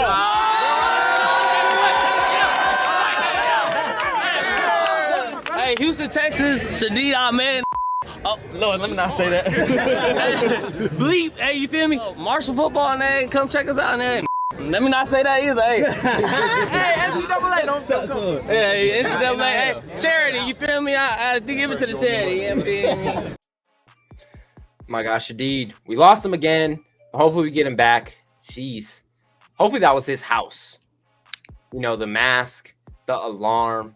That better have been his damn house, you know? Yeah. I seen the jersey in the back and stuff. It's all good, man. Looks like we're going to get Indo back soon. My guy Paul's in the chat. Paul, much appreciated. Always tuning into RTP. Very loyal fan, man. What's up, Paul?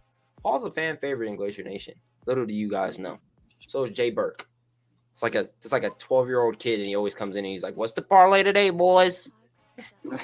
we be dying, bro. We be dying. We be Should be getting your parlays from him, man. He's probably paying attention more than anybody. I swear to he acts like it. He's like, y'all don't want none? Y'all don't want a 4-legger? We're like, no, bro, we don't want your 4-legger. He's like, all right, y'all missing out on some cheddar. We're like, he's dying. He's like one of my favorites, though, bro. He's one of my fucking favorites. Ken knows what I'm talking about, man. And for those of you who don't know, we do have a Glacier Nation Discord that do allow guests. More guests are allowed to get in there, see what we're about in Glacier Nation, do watch-alongs, sports watch-alongs, everything welcome. That was a hell of a look, huh? Yeah, I'm getting stared down, bro. A little scary, man.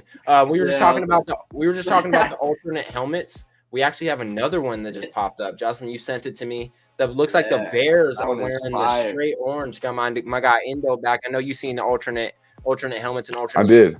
The Bears in their bright orange, another fine uniform that we're going to see in 2022, and hopefully on Madden.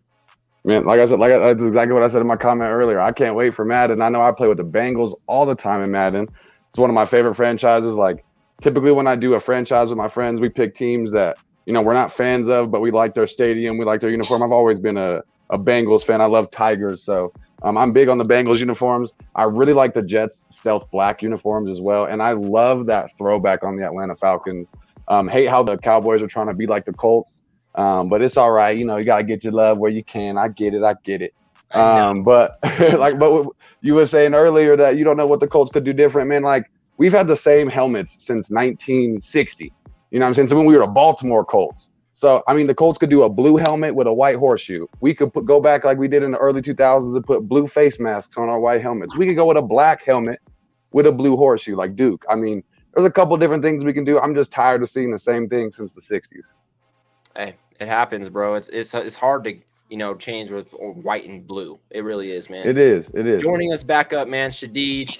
Welcome back, bro. Hopefully you got that alarm off, man. That was a little crazy. Yeah, that alarm was OD. That I didn't think it was gonna be that loud. I forgot the code for it. I had to call my landlord real quick. Don't blame me, bro. Don't blame me, man. But getting back into your interview, man, like you said, from Houston, Texas, got out of there, went to Marshall University in West Virginia. You ended up balling out on Destroying's one-on-ones, man. And shout out Destroying for having the one-on-ones, and shout out for Destroying for the content, man. Mm-hmm. You shined, and with the mask on. Tell us a little bit about the mask, and tell us a little bit about, going to Destroying's events. Did you just hear about it and decide you were going to pop up, or you plan to show there? Yeah. I always watch Destroying videos, one-on-ones. Always something entertaining to watch or whatever. And then, but me putting on, some people are saying Destroying coming to Charleston. So I was just like, man, we do this all the time.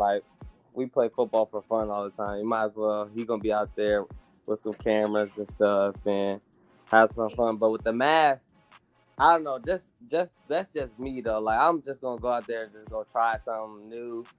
If you know me, look at Shadid going out here with a mask or having something on that just going it's not something you're gonna see every day. But I had no idea it will blow up what it did. I was just out there having fun with a mask on. But even when I was out there playing football, I forgot I even had the mask on. It was just me locked in on, my route or how the DBs lined up against me. And it was raining and stuff. So I'm thinking about I got to create separation off the route because I don't want the quarterback to feel like he got to force the ball in. I want him to have an easy target. So if I run a good route and the DB not there, the ball is only going to make my job easier when it's time to finish the play. You know what I mean? Right, bro. Right. 100%, man. Justin, Dallas, I know you guys have some questions for my guy, Shadid, man. Justin, starting off with you. What you got to say, bro? Man, Shadid, you're balling out, man. It's good to watch our highlights, and I like the number 0, man. What made you go that route with the number 0 over at Marshall? For the 0, that's when the NCAA first saying, oh, we can wear this type of number, because we used to can't wear 0. So I was like, no one has did nothing in this number yet, and really exploded this that number. Because people do stuff in 1, 4, 2, and 3 and stuff like that. So I was just I'd rather be the the first person to actually really do something in this number. So that was my thought process when I was getting that number from 0. Guys, it fits because like you're unique. You know, you wear the mask because you want to be unique, and then 0 is unique, so it fits. Yeah, it's just like a weird number. My mom be talking about like to give the quarterback an easier target to throw a 0 right at your chest and stuff like that. But that's just her being her. I feel it. And believe it or not, man, my guy Justin back in Little League used to rock the 00. So the 00, Asian 00. The 00. 00 Sanchez, dog, be moving around, smashing QBs. Yeah, that's for sure though. That Asian 00. I was thinking about some. I had like 007 in my or Asian O in my bio for a little bit, but you know, I feel like that's cold, man. That's cold. Yeah, man. Dallas, swinging it to you, man. What do you got to say about my guy? So, I actually got 2 quick questions for you, but I want to ask one from chat that I thought was very interesting. What is one top corner in the NFL that you think that you could cook right now? Say it. Me personally, this is just my mindset. Like, I honestly think no one can guard me. Like, I feel like that's really every receiver is like, if you want to be like that guy or whatever, there's no way that I will let someone. Like, it's just hard for me to think that someone can line up in front of me and literally like stop me from what I wanted to do. Like, that's like a mental block in my head. Like, I would never let someone do that to me. Like, especially if I'm choosing a route and seeing his leverage. Like, if it's for like if it's a more like NFL corner, yeah, I'm gonna do something quick. I ain't gonna play with him too much. This is gonna be like a more like now, like gotta hit him somewhere because he playing up to the skill level. Yeah, skill level. It gotta be more quicker. Cause out there, I feel like I can like set him up a little more, but some NFL corners like they're more patient and they seen this before and other people coming at them. So I feel like I can really like some people in the league. You see, there's only some top people in the league. That's really the corners that are sticking man to man. Like you can fall around the best receiver. That's the people that's getting paid a lot. But all the other corners, they just more like I feel like they're just role players and call with the defense. The people just calling defense, but the top corners, those are people that get paid that fall around Hopkins, Tyreek Hill, and they follow them around. So that's why that's would be a good matchup. It's always fun. Game time's always different. One-on-ones is different from the actual game. So it's all about play design. You can set a pick, rub route, and stuff like that to get open. Yeah. But I definitely feel like I can catch on anyone. Like I feel that. I'd love to see a Jalen Ramsey matchup with you. That'd be pretty tight. Yeah. I think you could get. I can see you getting an upper hand. But my 2 quick questions. First one: is there any mottos, anything like that you consistently are telling yourself that give you that motivation? Like mine is no sacrifice, no reward. Like what do you tell yourself while you in the weight room, while you in the locker room preparing for pregame? I tell myself like to do what I need to do to be where I want to be. So it's always like I always gotta like handle this, and I tell myself like it's not about how I feel. Like people done this before me. Like people already chase like my dreams, like go to the league. People already done this, so they paved the way. You just gotta do it, like workouts, waking up early, or doing this. Like it's already written. It's just about doing it and not about how you feel. Like if you want this, this is what you gotta do. You gotta take feelings and emotions out of it. It's about just like getting to the point because all of it's gonna pay off like day by day if you just keep working and stuff like that. Like all of it's gonna add up because even when I was in high school, I'd be like, oh my goodness, I feel so good right now. But then like a year later, I'm like, why was I running routes like this or doing something like that? So it's just like I know I'm getting like better each year. Like right now, I feel like I'm good, but even though I'm gonna look at myself next year and be like, why was I doing this and doing that? It's always like a growing thing. It's like I always gotta get better, but also about making choices. My dad said, life is about choices. You make the right one or the wrong one, and you gotta live with that choice. So he just make it like real simple. Like you know what you're supposed to do. You know right from wrong. So just having this choice and having that choice, but picking the choice and it's gonna affect your life. So that's how you gotta think about all these choices that you make and think about it in the long run. And Yeah, that's badass. And also like just knowing that, just assuming your competition, like other receivers, assuming that they're already like, assuming that they're working right now, like you asleep or you doing this, like just assuming that they're always working. So if you just put in that work, when they put in that work, or even if you feel like they working, you go put in that work. Yeah.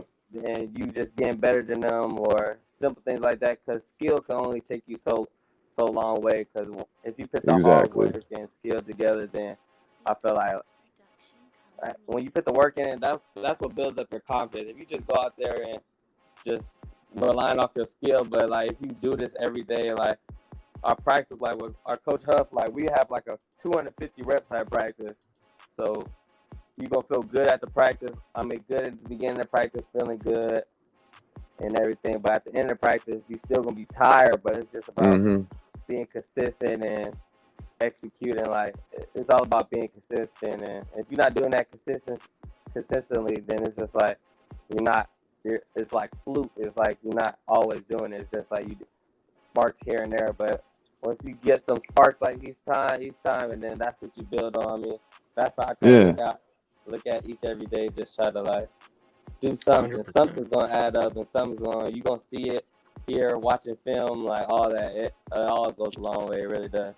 Yeah, see, I definitely understand what you're saying there, because like I tell the kids that I'm coaching all the time, like, you know, while you at home eating hot Cheetos playing Fortnite, those other kids are out there, they doing push-ups, they doing what they can to get better than you. While you sleeping, somebody else is putting in that work. So I definitely understand what you're saying. Now, my last question for you, I like watching Destroying's videos. Because I unfortunately didn't always have this body. You know, I was never always this tall and scrawny. I always played offensive and defensive line. And I like watching Destroying's videos because I never wanted to play wide receiver or cornerback as much as I ever did watching Destroying's videos where they do those matchups. So if you had a different body type, different skill set, is there a different position that you would find yourself wishing that you could play one day? Linebacker, defensive line, quarterback, something like that? It's got to be the end. Yeah, I don't know. I can play quarterback because just like how I can read, like even.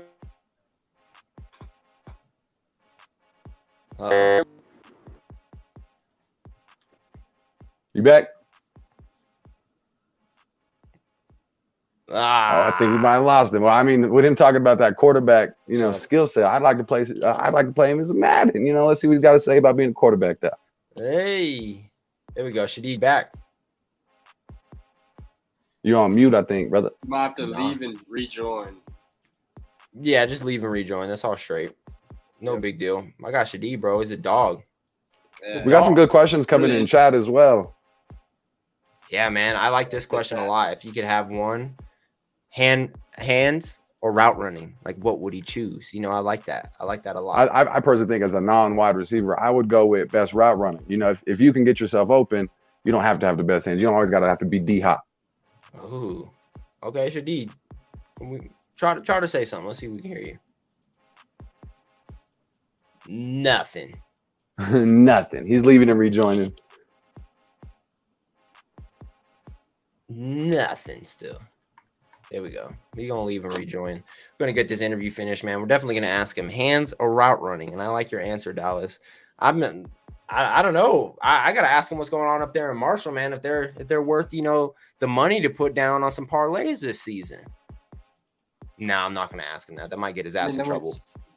But yeah, we don't want Calvin Ridley, our boy, now. I know. I'm gonna ask him about Marshall, but maybe I'll leave the parlay talk out of it. You know. Well, you know what? What are his goals in this current season? Is he trying to be better than he was last season? Is he trying to earn a scholarship in a D1 school? What are his current goals going into this season? That's something I want to know. I'm pretty sure Marshall is D1. Oh, is it? It is. Yeah, it is. It's just it's like it's kind of like being in like the Midwest Conference, yeah, something like that. You know? You ever seen We Are Marshall? Yeah. That's a school. I think they got one of the coldest like logos and nicknames now. The Herd. And see, one of my problems was when I was driving in the car, I couldn't quite hear you. So I thought you said something about JUCO. I was like, damn, I didn't know Marshall was a JUCO. Yeah, no. He started in JUCO. Yeah. Got you. Okay. He went JUCO, came back, did bigger and better things at JUCO, ended up getting an offer to Marshall, went to Marshall, and you know has been balling out ever since. I asked him before we went live. I said, "Are you a a sophomore, junior, senior? What are you? He said he's about to be a true junior, and that he doesn't plan on redshirting. So we might see my guy Shadeed in the NFL here soon. NFL, XFL, who knows? Both bigger leagues, both getting paid to do the thing that they love, which is play ball. I'm excited, man. If you guys don't already, go ahead and follow my guy Shadeed on Instagram at ChillDeed, man. Guy's got 19,000 followers. We appreciate him for taking some time out of his 19,000 just to, kick it and chop it up with us three from Rick T, man. So back to the Rick T podcast. If he shows back up, we'll go ahead and finish this interview off. If not, best wishes to the man and Marshall, and we'll get back into it, bro. We just talked about the alternate uniforms. Dallas, me and you've been talking back and forth about, we hope that they have these uniforms on Madden. So one thing I have to say before we get into Madden talk is these uniforms and alternate helmets almost feel like the color rush days. Like, why did they ever get rid of Thursday night color rushes? You remember those Thursday night games where both teams would just be dripped out in their team's colors? I loved it. They were on Madden. The uniforms were on Madden. I literally had never heard a complaint about that unless it was like someone like, oh, well, I wish instead of our shit being white, it was red, like just something that they would switch up. But I heard nobody complain about color rushes. So the only complaints that I heard about color rushes were, I think, when the Bills played the Jets on Thursday Night Football, they both wore colors. One had red, one had green, I think. And people that had color blindness and different colorblind deficiencies were complaining that it was hard to see both the colors. So that's why I feel like it was nice for teams like the Packers and the Saints to come out with their alternate color rushes with the all whites that are still alternate uniforms. Like the Packers went with the all whites. They never wear white pants. I did like that fact, but man, I agree with you, man. Color rush needs to come back. Yeah, man. And that's something that made Thursday Night Football really interesting to watch. Bro. Yeah, especially like the first year of it when nobody knew what the color rush uniforms looked like. So you'd be like, oh my God, like the Giants are playing the Bills on Thursday. What are their uniforms going to look like? And then the Bills would come out in straight red and the Giants would come out in like some drippy white. Like it would look so clean and people would be so hype about it. You could buy the color rush jerseys. And it kind of feels like that's kind of what they're doing here with the alternate helmets, being that so many teams are actually doing it. But I hope they have these things on Madden, and I hope if they're doing the alternate helmets that at least all 32 teams get one. Give all 32 teams a chance to switch their shit up a little bit. But speaking about Madden, man, let's talk about it. The NFL Madden 23 position and team ratings are actually out.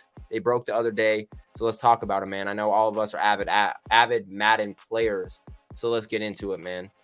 Starting off with the highest ranked team, the Tampa Bay Buccaneers, they're a 92. 3 overall grades higher than the next best, which is the Buffalo Bills.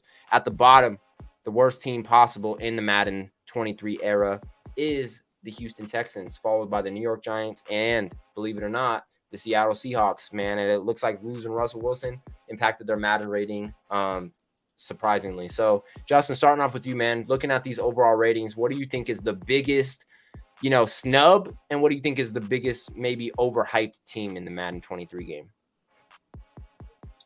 I mean, looking at this, I see like the Lions, Chicago, Minnesota, kind of all in the same realm. I would say that Detroit maybe deserves a little bit more respect, maybe bump it up to 80 up there. And one of the other ones that are up there are the Ravens at 87. I think that Lamar's carrying that whole team. I mean, minus the defense, that's pretty good. I mean, they lost Hollywood Brown. I'd say that the Ravens being top 5 is crazy. Yeah, I agree with you 100%. Like you said, Lamar is carrying that team. They don't have any receivers. J.K. Dobbins is coming back off of an ACL injury. We got to see how he does. I don't know. That's tough. Dallas, swinging it to you, man. What's the biggest snub and the biggest overhyped team in Madden 23 ratings? All right, so I got a good one for you here. So one thing that I find very surprising outside of the question you just asked is the Cincinnati Bengals and the Los Angeles Rams. Typically, the 2 Super Bowl representative teams are 2 of the higher rated teams in the NFL because they were the 2 best teams in the league last year. So the fact that the Bengals aren't even inside the top 5 and the Rams are all the way down there at 3, it's kind of surprising to me. I personally think that I agree with Justin on the fact that the NFC North is a little bit snubbed in the fact that I think the Bears are better than a 78 overall. I think the Lions are better than a 78 overall. They should both be 80s. I think the Vikings can get up there to an 82, 83, but the overhypeness on the Packers is outstanding to me. Kind of what Justin was saying with the Ravens. Aaron Rodgers is carrying that whole team, that 96 rating that he has. They have a bottom-tier wide receiver room, a mid-tier offensive line, mid-tier defensive line, average linebacker core, and average secondary, maybe a little above average. The Packers, outside of Aaron Rodgers, have really nothing to offer to make them a top 5 team in Madden. But personally, I think, like I said, the NFC North, the other teams besides the Packers should be raised up a little bit. And I also think that the Cincinnati Bengals should really get the respect that they're due, being an AFC championship team last year. I like it. My guy Ken is making me rap my take, so let's go ahead and get it. Yeah. At the bottom is the Giants at 75. Then you got 81 with the Washington 5. You can't disrespect the NFC East. They wanted to call us the NFC least. 86 and 85 in the top 10. That's Dallas and Philly in going in. We in the top 10 in Madden 23. I'm about to be on the sticks like you can't see me. John Cena in this bitch going super hard. They got the Raiders and the Broncos at 83 and 84. Bars. Yeah. Bars.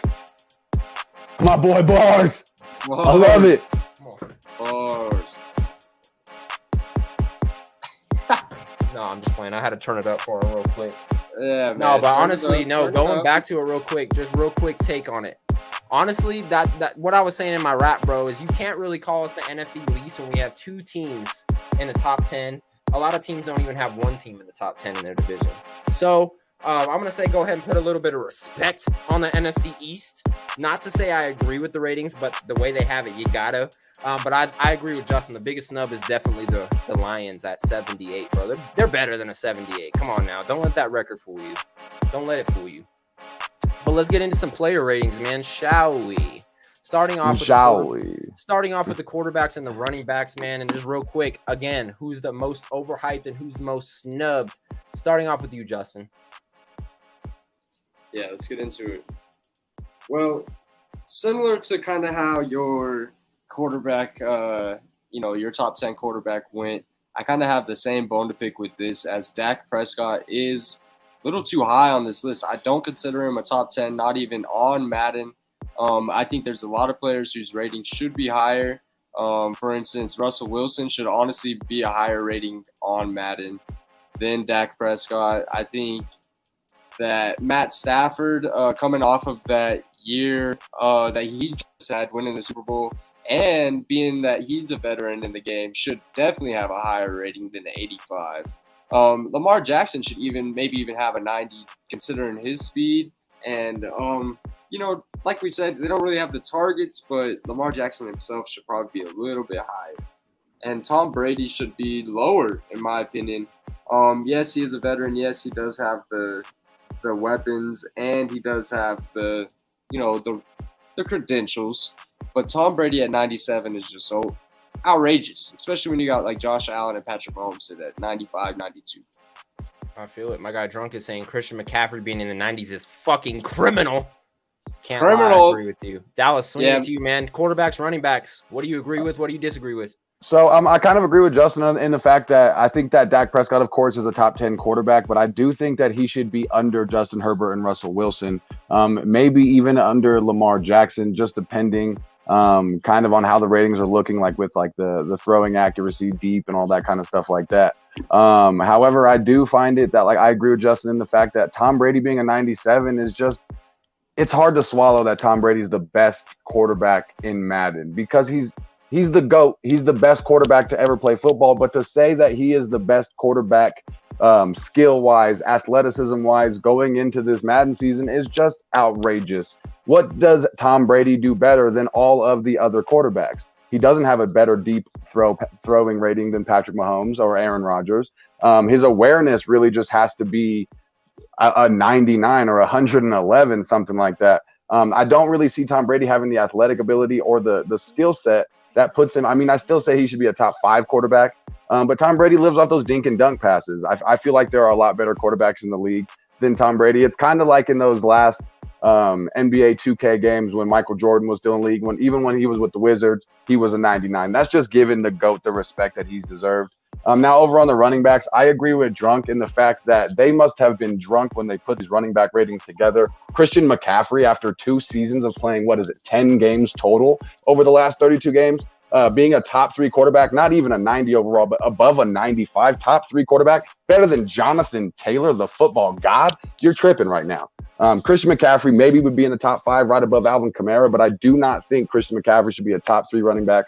I do agree with the fact Derrick Henry should be up there at number 1, especially with his stiff arm ability and stuff like that. And Nick Chubb with that disgusting strength that he has. Yeah. I don't know if y'all saw him squatting that 610 pounds, bruh. Yeah, bro. That shit looked fake. The bar was bending. So, I mean, of course it was real, but how much the bar was bending and stuff, like a spaghetti noodle that wasn't cooked all the way, that wasn't made al dente. Nick Chubb is a strong, and he's a good-ass running back.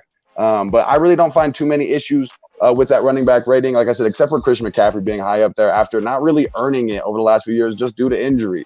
Give him his respect that he's due, but a top 3 running back, he's not even a top 3 running back in fantasy in PPR or non-PPR. What are we doing? I like it, man. I like it a lot, man. I'm going to keep it quick and keep it smooth and keep it moving, man. Dak Prescott, I have to agree with you guys, is a little bit high ranked. He's a top 10 quarterback, but at 89 and being like the 6th or 7th best quarterback is a little high, man. So move Justin Herbert up, move Dak Prescott down. And then on the running back side, Joe Mixon, way too high for me, man. Not even being a full 3-down back in my personal opinion. And then Austin Eckler being an 88. Swap those two. Move Joe Mixon to an 88. Move Austin Eckler to a 93. I'm okay with that.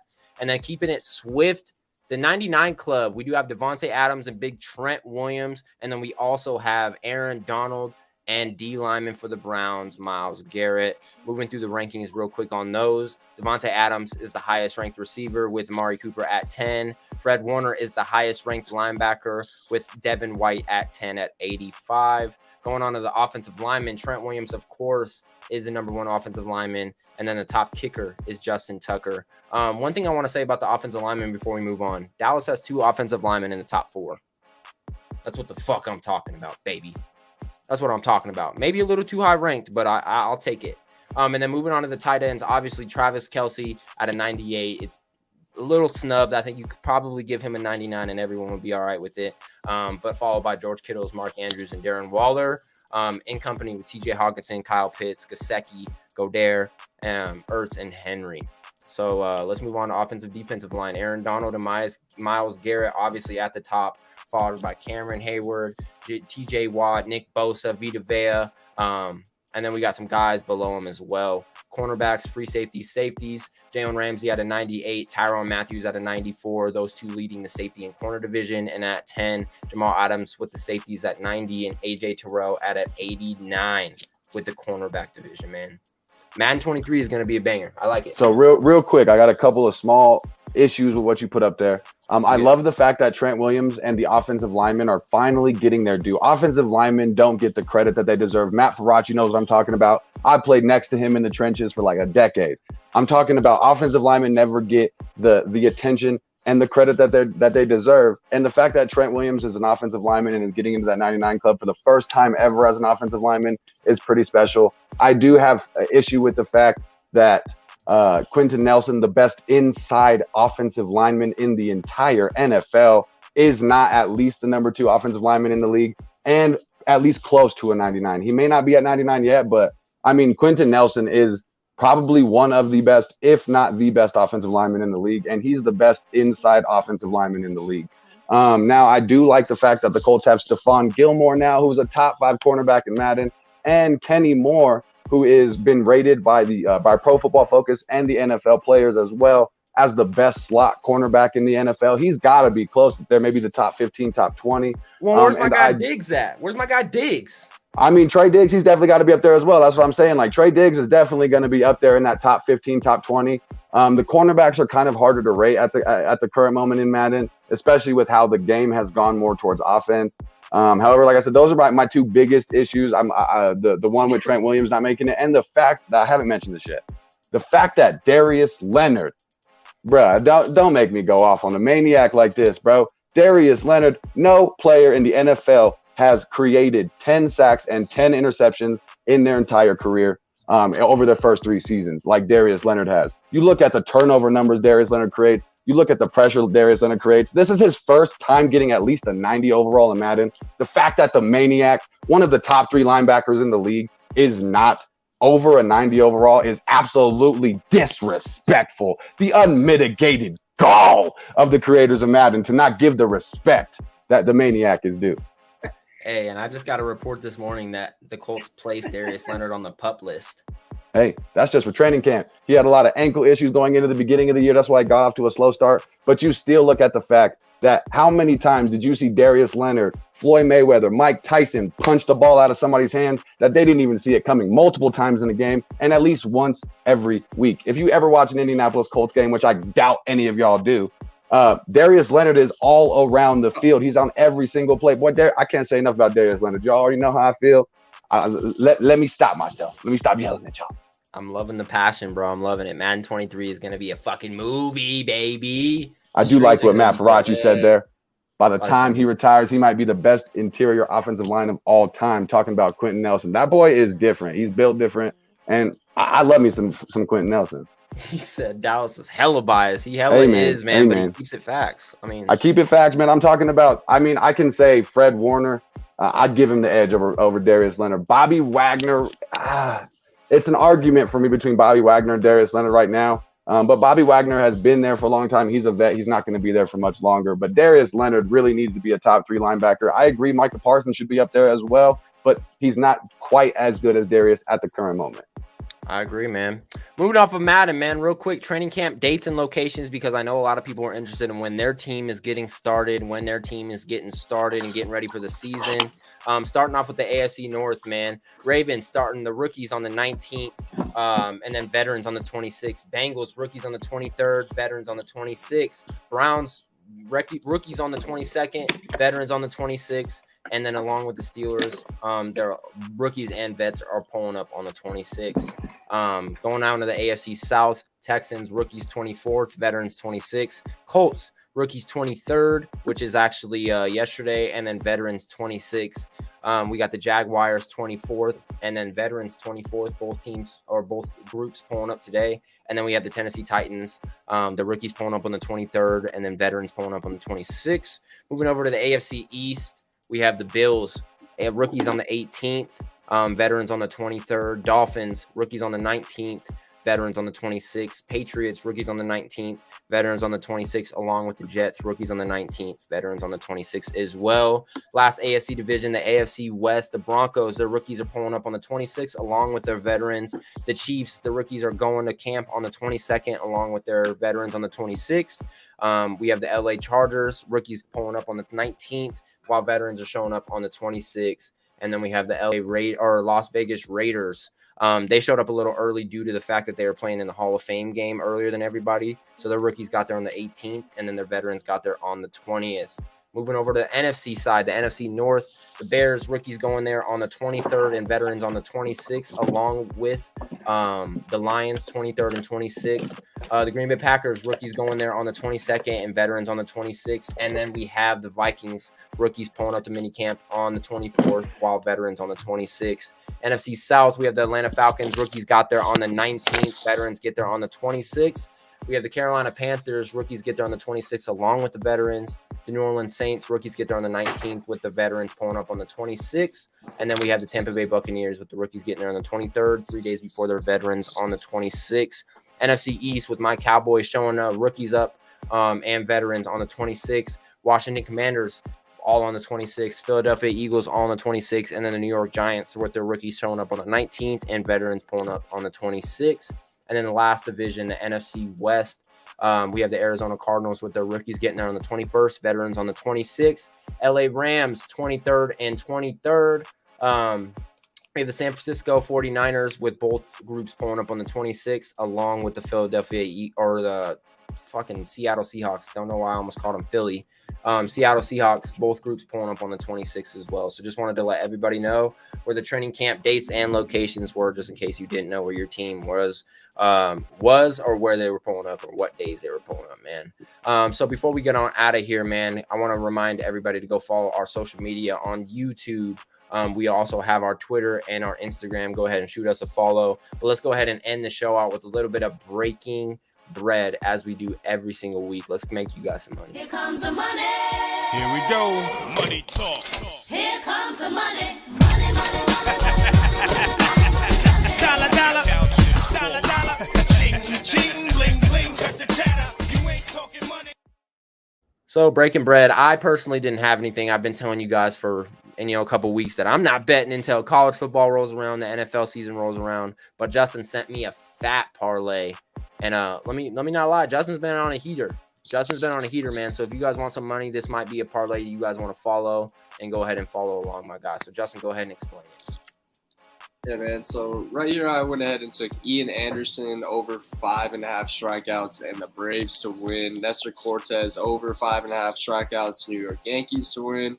And I took the Toronto Blue Jays to win and Ross Sterling over 3.5 strikeouts, along with Sammy Alcantara for the Miami Marlins to get 7 strikeouts. Parlay is not sitting too good as Ian Anderson came out and just threw a couple ducks to the first 3 of the lineup. It's 5-0 after the first inning. Ian has 0 strikeouts. Nestor Cortez has 2 strikeouts at 0-0. Orioles, Yankees. Ross Stripling has 0 strikeouts. It is currently 5-0 Blue Jays. So Blue Jays went on a tear. And I'm not sure on Sammy Alcantara's strikeouts right now, but that's about all I got for today. You could probably parlay Dodgers and Astros later if you wanted. Solid luck. But other than that, I'm staying out. I like it, man. I like it. Go ahead and follow along. My guy Justin, take some advice. Dallas, you got anything for breaking bread today, man? Unfortunately, I haven't had the chance to look at my FanDuel today. I've been doing a lot of packing and stuff, so I haven't had a chance to look at my FanDuel today. I guess I can tell y'all the heartbreaking story of UFC London last night when I put together a nice, delicious 13-leg parlay.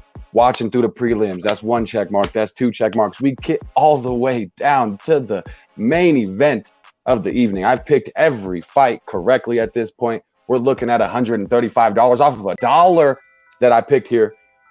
And then Aspinall comes out, tears his MCL in 15 seconds in the first round, and I lose my parlay.